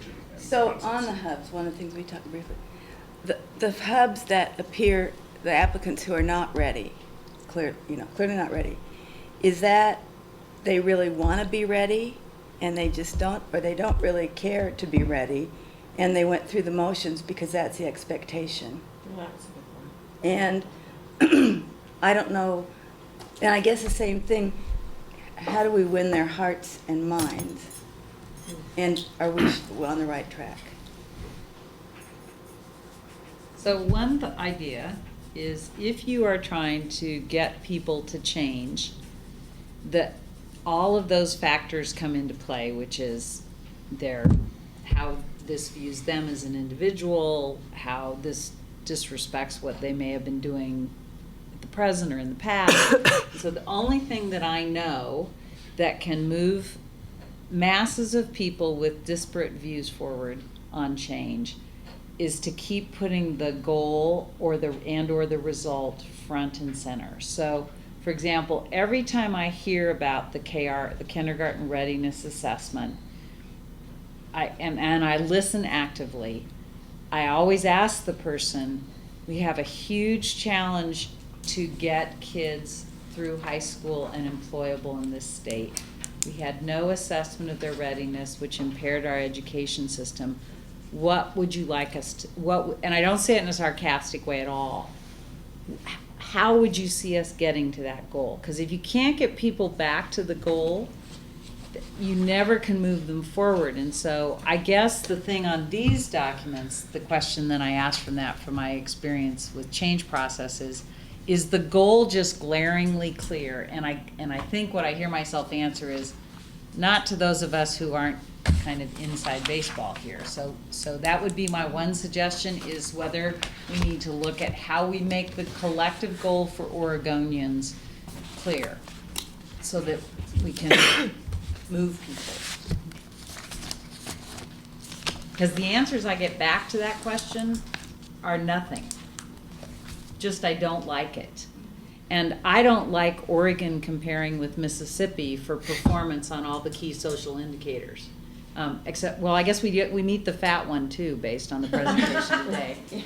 So I agree with you. I think that's a challenge we have, and I'm not sure we've gotten as far as we could or should in this document, and that would be So I think that's part of the language that would resonate to people not sitting here today, not people who've decided to come and participate as public because they are already somewhat aware of, or involved in it. So thinking about language to do that and telegraph that really readily. So that I would include that, but I magnify that based on those comments. Okay, Bobby, and then we need to wrap up this segment of our agenda. This is a general comment, but Janet, I'm so glad you triggered it in my mind. When we say children enrolled in quality environments, what we really mean to say is in quality rated ones. We don't know about the quality of the grandmothers or of most of the places children are, so we don't want parents to hear us saying, if we haven't rated it, it's low quality. Your grandmother is not good for your children, your mother is not good for your children, or whatever. And we don't know that. I mean, so we shouldn't say it because we don't know it. But it also, to me, the couple or the family who very thoughtfully decided that one parent will stay home and care for the children, and that child, they will not pay for other care. That, because they've made that decision, that could be the best growing up you could have. Right. And I just feel like that, Well, it needs to be a little bit more. I think we have a good reason for rating programs. I'm not against rating. And so I'm just saying the comfortable way with that- if we, so I don't know that you are, but I'd be comfortable if we just would put quality rated. We're going to measure the percentage of children in quality rated programs so that it's clear that because we have, that's a legitimate goal, is that we know why we're rating programs, we know why we want to increase the percentage of children who are in there. It's just we don't want to inadvertently say that we think mom staying home with their dad staying home or whatever is not a quality experience for children. And I don't know if that'll work for you. But you're saying of children in care, we want to increase the number that are in a rated program. Not we want to, of all children, we want to increase the number in a rated program. We're saying of children, of that N of children in care, we want to increase the number that are in a quality rated program. Of the children that are in out-of-home care, Care. in a setting, we want to increase that. Right. Not of all, the N is not all children, it's those who If are you increase in the care. number of families who are able to make it work for mom or dad to stay home and be great parents, that's a great win, right? You don't want that to be part of your denominator. It infers that choice. Yeah. Well, and I'm not willing to infer that children raised by stay-at-home moms do better, No, I understand. as I sit here. But they can do well. They can do well. Or stay-at-home dads. Absolutely. The more frequent occurrences. All right, we are ready to wrap this segment up. Janet raises some really critically important issues related to language. It may or may not have an impact on your interest in provisionally approving this. We can provisionally approve it, which we have a motion on the table to do, or we can not and really dive in on some of these language issues. Discussion. The motion on the table is to provisionally approve at this time. Well, what's the difference? Provisionally approved still is going to be tinkered with. Well, we're going to come back and prioritize. We're not going to do much tinkering. We're going to do Well, I mean, these the language right. We're going to do these pieces that Garrison's captured on the flip chart. You're going to see it again, but we're not going to do anything with it till we get to the fall.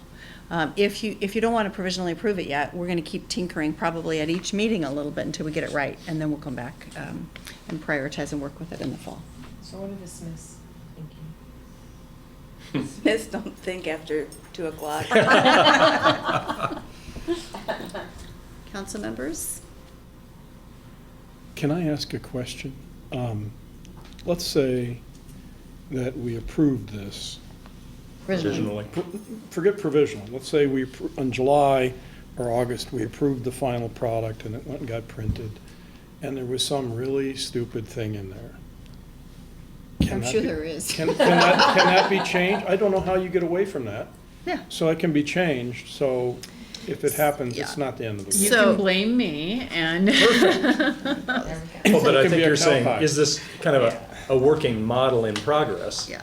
And this is our enunciation Right. of where we start, and we're willing to adapt. Yeah, that's certainly I'm a lot where I more was- comfortable with that than saying where I this was coming is the from. strategy for Right. the next 5 years.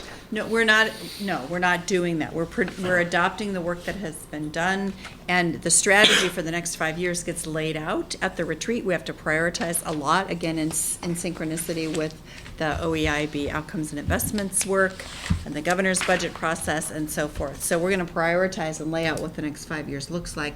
We're gonna get in the habit of doing that in a rolling way every year, so that every year we're looking at where we are, we're looking at what's ahead of us, we're making adjustments along the way. This is our working document. This is our dashboard, a reflection of this work. Right now, this syncs with this. We may change it in the fall to be something slightly different. The things that are non-negotiable are our statutory goals represented in yellow here.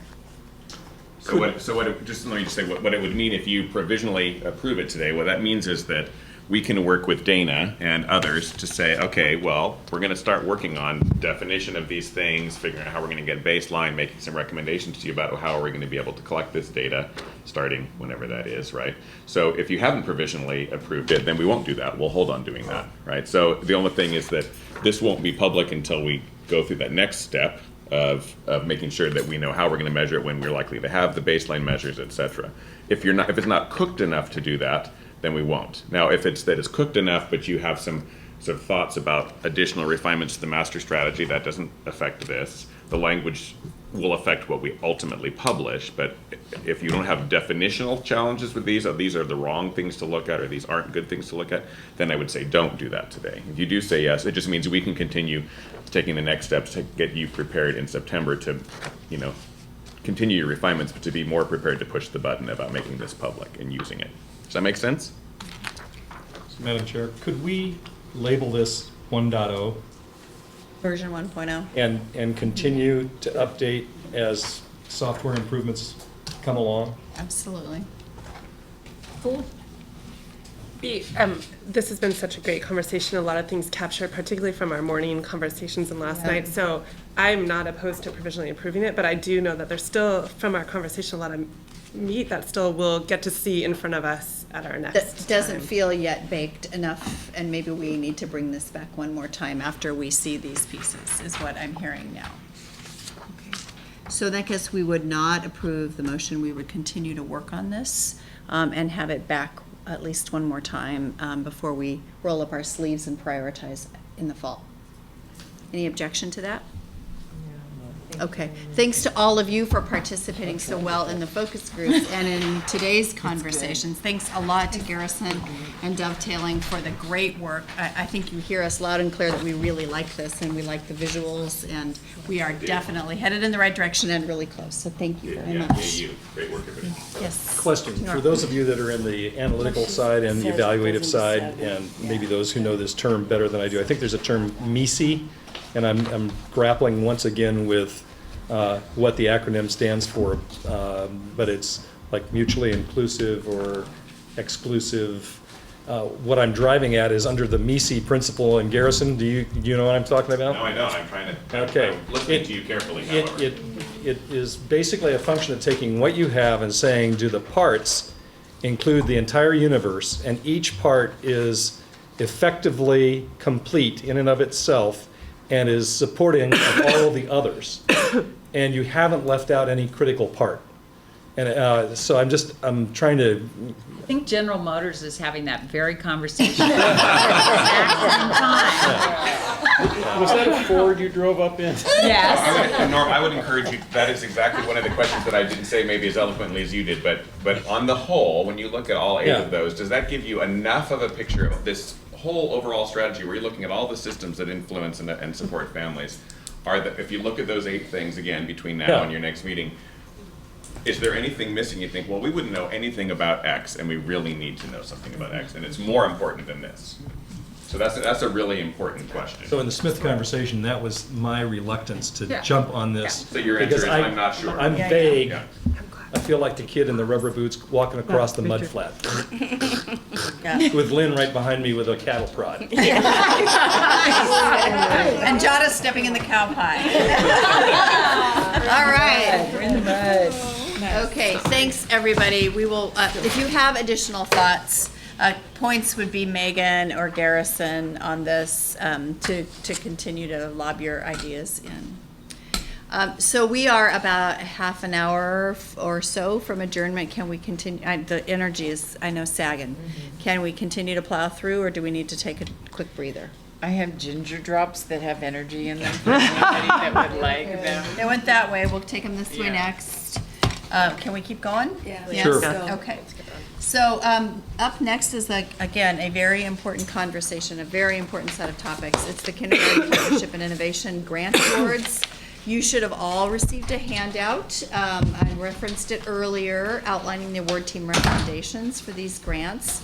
A huge thank you to Brett for staffing this committee and for keying this up multiple times. And to Eva for joining, and to Lynn for chairing this group and for hosting its deliberations at Youth Villages. So I'll turn it over to Lynn and reference your handouts. Okay, in the interest of time and energy, I'm just gonna stand up and I outlined what we have to say here so we can go quickly and in a punchy, energetic way. So, to start, just to remind you all, this is the grant program to provide $4 million to the Early Learning Council to have K through 12 integration, to build a body of evidence, and to result in measurable increases. And the committee was Brett, Megan, Jada, Pam, me, Eva, and Duke Shepard from the governor's office. So we got a lot of great proposals. The grant fund is a key opportunity to kind of activate our vision. Frankly, my view of this fund was much more as an angel investment fund than a bunch of government money to spread out across the state. And I think that's a really key difference in how we view this money, is we view it as strategic investment for high performance return. There are no minimum or maximum amounts in the funding requests, and so I think it's important to note that if this were a private fund of money, $20,000 would be a lot of money. You know, the notion that scale piece of this is very important because it's reflected in the decisions that we made. We expect every partner in this process to be leveraging the money.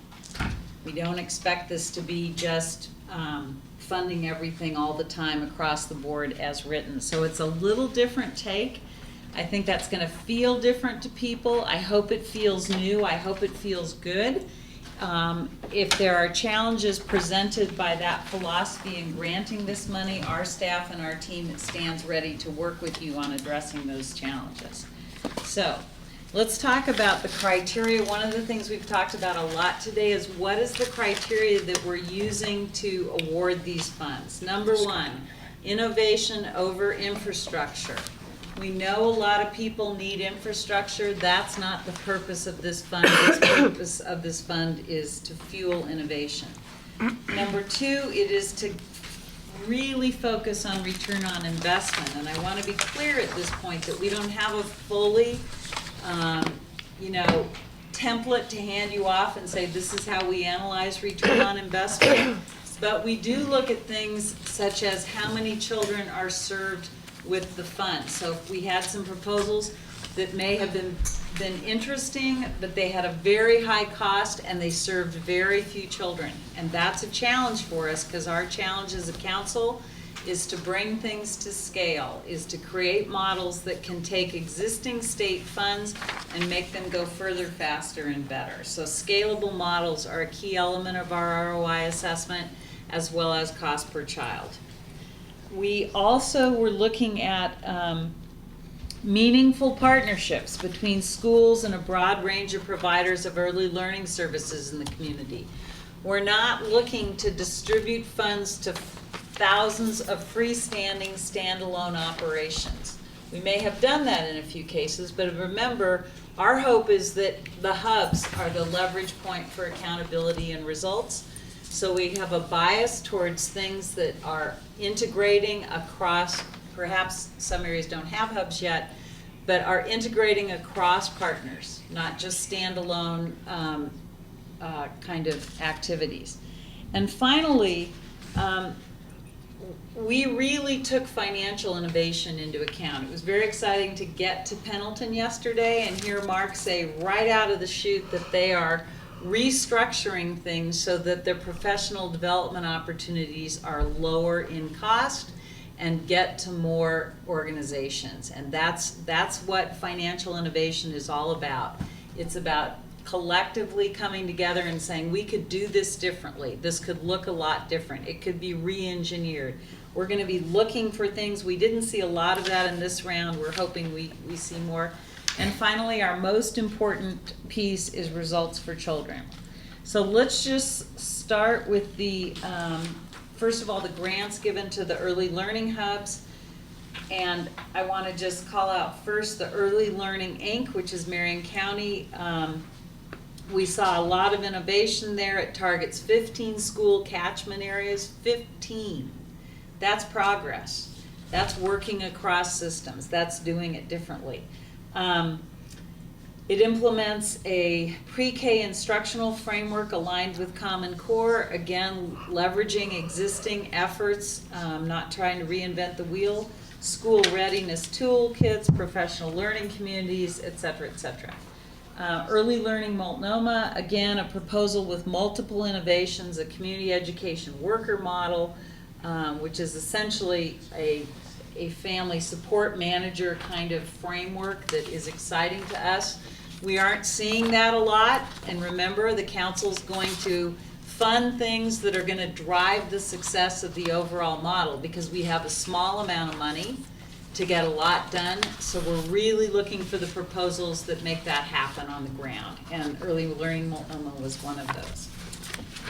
The Frontier Early Learning Hub, this project is focused on kids and families in 2 remote elementary school catchment areas. Great proposal, really innovative, really some work still to be done, but they had put a lot of thought and effort into how to make things happen in remote areas, which is one of our challenges statewide. The Lane Early Learning Alliance, this is one we're recommending for partial funding. They have multiple strategies. We're recommending that a few targeted strategies within that proposal receive funding, not all of them. Specifically, we're excited about the Kids in Transition and the Early Childhood STEM program. And we particularly applaud this hub for their effort to get to rural Oregon in Lane County in remote communities in a very successful way. South Central Early Learning Hub, this is a scale up of the approach for the Early Works demonstration site in Yoncalla. Again, we'd like to have fewer proven models that are scalable than 10,000 models that are incremental and at a boutique level. So I think this proposal brought that forward in a clear way. Yamhill Early Learning, we're recommending for partial funding. The committee recommends the shared professional development family engagement strategies in the proposal be approved. It included expanding pre-K program offerings at the public schools. Those we are not recommending for funding at this time. Now, one of the things that I want to applaud our team on, Brett and Megan, is our staff is really willing to get on the ground with people and work through what works and what doesn't work. And I want to just highlight that because a lot of times this is not the traditional RFP process here. A lot of times it's like you got it, you didn't, you're done. This is we're an entrepreneurial organization. We're trying to build things strategically, and so the willingness of our staff to say, yeah, we'll go back and work with them on that, and we'll tweak this, and we'll inspire that, and we'll move this. That's exciting to see, and I applaud the willingness of the staff to do it. I'm not sure that I could have been as energized as they are in that regard, but I'm very excited by it. Let's go down to the projects that were funded in addition to the Early Learning Hub projects. David Douglas School District came in with a very strong proposal, early childhood response to intervention, partnership with the CCR&R, parent learning communities, very robust proposal. Echo School District, pre-K instructional technology. Did you say echo twice? I did. Now I'll start studying. And I wasn't even trying to be funny with that, Norm. I have to say I was very, very excited by this proposal. One of the two things that I was most anxious to see, and frankly did not see as much as I would have liked, is the use of 21st century technology. It's an asset. We need to be deploying it full tilt, so I applaud ECHO doing that. I'm very excited about that and look forward to seeing good results there. And then also, as we've talked about, is financial, what I call financial innovation, which is where you restructure your assets to get more money on the ground for the service as opposed to in-process steps. The Forest Grove School District aligned instructional standards, practices, and assessment across the PK through third grade continuum. The High Desert ESD, which is the integration of the growth mindset, just good thinking. Intermountain ESD, professional learning communities for pre-K and K through 3. Malheur ESD, train the trainer models. Niakani came in with a literacy math instruction model that is very innovative and exciting. Northwest Family Services, Family Resource Management aligned with Kindergarten Readiness. Again, we're looking for family resource managers. We're looking for the entity that orchestrates the symphony of services into a fabulous performance. That's our goal. That's what we want to do. You can't do that by just having everyone come to the table and do what they've always done in their silos. Oregon City School District, again, the early childhood STEM. Southern Oregon ESD is a partial grant for the Universal Lab Classroom. One of the things that we looked at and were sensitive to is the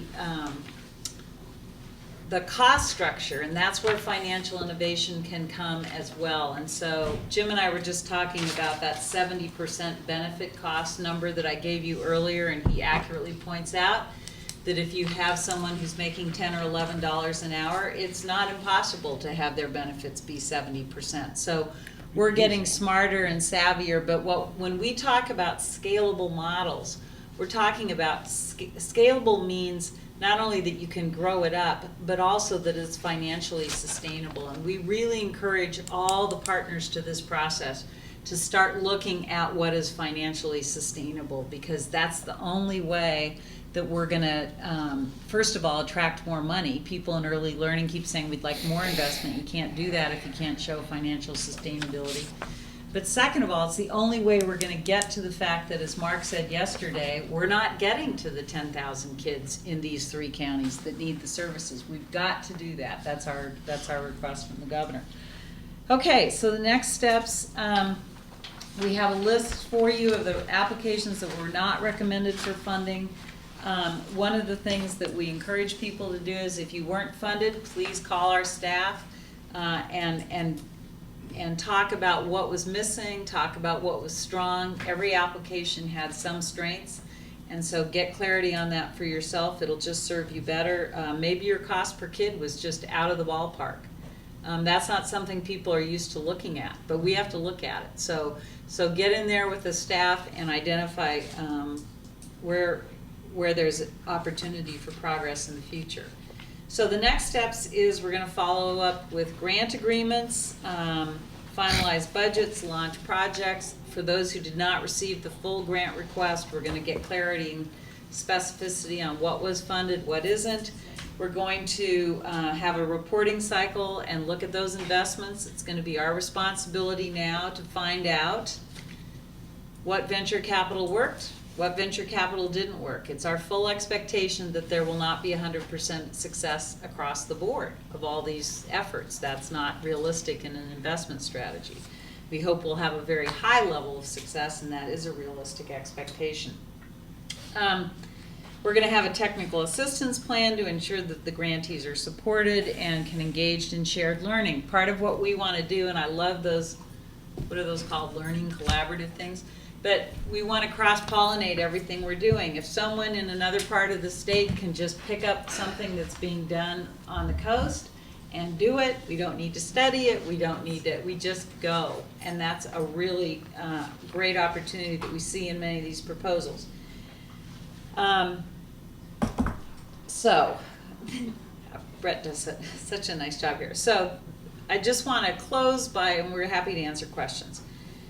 This grant opportunity, this specific one, was an opportunity not just to improve outcomes for children, but an opportunity to change the way the business gets done in the early learning system. And again, because this is the first time we've done this, I'm not sure that we've said it enough that part of what we have to do is drive innovation through new ways of doing business. And so I want to underscore that was part of our calculus in assessing these applications. The applications that have been recommended today reflect an opportunity to maximize Oregon's return on investment. I talked about that probably more than I should. And most importantly, these proposals have the potential to significantly drive outcomes and get results for the kids that we need to see and are going to hold ourselves accountable to in partnership with the grant recipients. So with that, I'll stop. I'm sure the committee members may have something to say. Again, I think we had great staff work. We had a hard job. We put in lots of hours. But I think we're excited about the opportunity for success that we see here. So, Council members, questions, additional comments? Thank you. A lot of work. I know how hard it is, so thank you. well, it's a great team. We learned a lot. I mean, I think the other thing is we're learning a lot. So a couple things to add to that. In the staff preparation as we negotiate those contracts, one of the things is existing hubs. We will align all of those proposals so that they work together with the existing hubs. And as new hubs are awarded, we'll expect from the council's perspective that we will make sure that they all work together, because these were not given in isolation. So hubs always continue to be that important word. And then one other possibility that we might want to mention is the fact that this money was not new money. It was repurposed money coming from the commissions as we were moving the redesign forward. And so this innovation fund was taken from the commission dollars where we funded staff in every county to create that innovation. So It was a good variety of small to big programs, and that was kind of Good. nice. Good. I mean, Echo, that's good. And then, of course, the rural areas that are in hubs or something, but I mean, that's really nice. I think that was one of the really exciting things, is seeing communities say, oh, no, we can get to those kids out there. And that's... Not about just about the funding mechanism. So this is one-time funding. There is, I'm just wondering what the mechanism is. So when the legislature dedicated this fund to this grant funding, is that for just this biennium? And then we'll wait and see what happens next. Maybe once there are 16 hubs, that money may be distributed differently, depending on how the legislature sees it.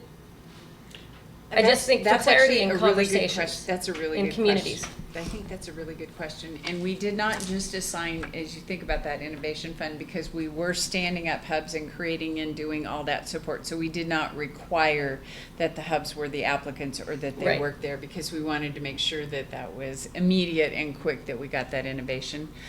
I think what we need to see is what is it that we did not know until today, what we were seeing from these applications. So the strategies for next session or next biennium, we're going to have to kind of look at that. So the fund exists in statute, whether or not the legislature chooses to put resources into it next biennium. Is a separate question. Now, I do think it's important to note, we didn't talk about this, but it is important to note that many of the criteria that we used are analogous to the criteria used by private funders in the market today. So, for example, the need to be able to show what's going to occur, the need to be able to show that you're working with multiple partners. A lot of those elements are things that private foundations ask you to do today. So I think we were spot on there. I do think there is an opportunity for the most successful innovations in this early learning initiative to create essentially a private venture capital fund to fund those things on a go-forward basis. I mean, as we start getting traction and there are stars in this portfolio, they will draw down more money. There's no question to me that there is money poised to be spent on successful, cost-effective, ROI-driven interventions. You know, as we say in my job, you really know you're getting traction when people call you and want to give you money. And I think we have the potential here to create that kind of traction. Are there questions or additional comments? Do we have a motion to approve the committee's recommendations? Okay, great, thank you. Second? Awesome. Great. Further discussion about these recommendations? I want to make 2 quick points. One is if you look under early learning Multnomah, that's our approved hub in the Multnomah County jurisdiction. There were 2 separate applications that came in from Multnomah County, not connected to this hub. One being the David Douglas School District, another being Portland Public Schools. The Portland Public Schools Early Childhood PBIS was a very similar proposal to Early Learning Multnomah and has been subsumed and combined there, which we didn't say explicitly and probably need to. And the second piece around David Douglas is and Jada mentioned this, the requirement in contracting that district's work not be separate from the work of the Early Learning Hub in the jurisdiction in which they live. And then the second thing I want to say is I want to, before we vote, make a conflict of interest statement. My husband was a partial author on one of these applications. I did not know that, nor did I read the application in advance, but I did read the application, and he was a partial author on the Northwest Family Services application. Other points of discussion?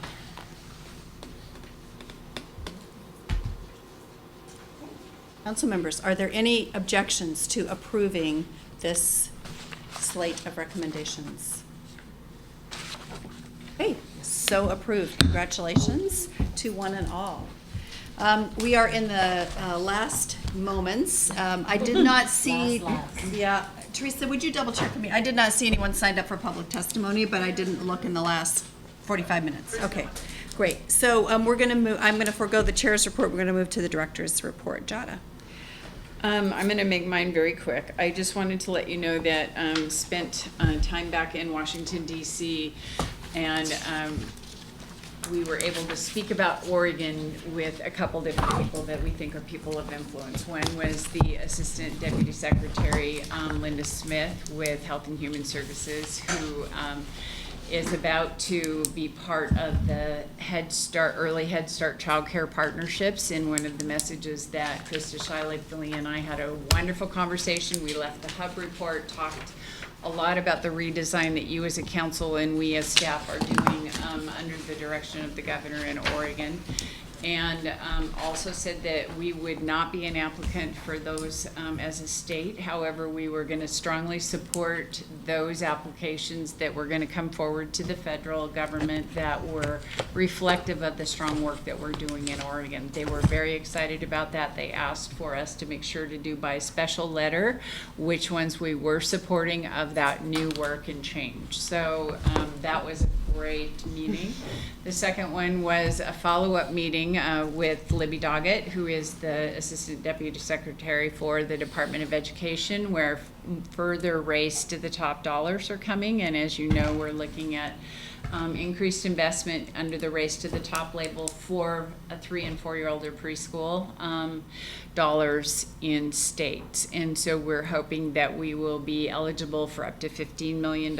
We did tell them that we would be competing. And then again, we also talked about those things that we would do to make sure we furthered the work of the council in terms of regional and community supports in terms of hubs, and so that any proposals coming that we would propose would also have that community-based approach with school districts to make sure we were addressing all kids.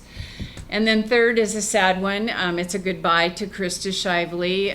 Krista Shively has been our Race to the Top coordinator, and she did spend time back there in DC, and her time was short with us, but it was very impactful in terms of changing the direction and probably the very strong focus of Race to the Top. She's done an excellent job. Her healthcare background called her, and basically she's going to work for Providence system in healthcare, and she will be working with the federal initiatives in probably a little bit of governmental relations back with the feds, which she's very familiar with, in 5 states. So her last day is on May 30th, and she will leave a big hole in our team. Questions or comments for Jada and her report? Can I do the travel? Yes. Yes. Go for it, Teresa. Okay, in your packets, for those of you who do claim travel, there is a pre-filled out travel form. All it needs is your signature and your initials. And then hand it in to me. We'll take it back, fill in the blanks, send you a scan of it, and as soon as you say, yep, that looks good, we'll send it off to the Great, thank you. We'll figure it all out. And you'll get to approve it before we send it off. If you sign it now, then once you tell us it's good, we can send it right off. Okay. I'll collect those. Additional questions or comments for Jada? Norm? Well, just a follow-up to my attempt to get one of you to help me, and I did find the principle that would be helpful. It's called MECE, M-E-C-E, mutually exclusive and collectively exhaustive. And so the hope would be that within the 4 corners of this document, you have created that result. Great, thank you. Other comments, questions? Okay, I have one other thing then, announcements for the good of the order. Earlier, Krista Rude made the presentation about her interactions with the SICC around their public forums to gather input about early childhood special education programs. We do have a draft copy now, thank you Krista for going out and getting that, of the PowerPoint presentation that they intend to use at these forums. So if you would please review, provide comment, funnel those to Janet and or Krista. They will be our spokespersons in that process to make sure that the full complement of our work is represented and met there. Pam, do you want anything on the early childhood professional development process at this meeting, or just wait till June? Wait. I think we were going to do that in June. Yeah, okay. That's fine. Lisa thought we wanted to do an update today, so. Great. It's fine. Other comments or questions? For the good of Pretty timely closing, Chairperson, given the agenda. We're almost there. So it has been a packed couple of days. I don't know about you. I'm tired. I'm full of, my wheels are spinning in lots of different directions. We have lots of things, food for thought, thanks to Kent, and thanks to our friends here at Intermountain ESD. Any closing comments that anyone would like to make from the council? Yes, thank you. Our next meeting is in June. It's June 25th in Salem. We do not plan to travel for that because it is, again, a packed agenda, and it is the agenda at which we will do things like approve rules for the finances that we didn't do today, the funding streams that we didn't do today, the hubs, next round of hub applicants, so we anticipate a fairly robust conversation given what we're faced with there, and a variety of other things. So one-day meeting in June in Salem, June 25th, I believe. Do we have the time for that? All day long. Said the enthusiastic council member. Yes, indeed. I don't know off the top of my head, Jen, I may know. Okay. I actually think it starts at 9. I will get that out to you right quickly. Okay. And also the professional development grants will be part that committee will bring forward. We also will be talking about child care task force recommendations, as well as all things child care in terms of the child care development block grant and some of the employment related daycare and subsidy ideas that are coming forward.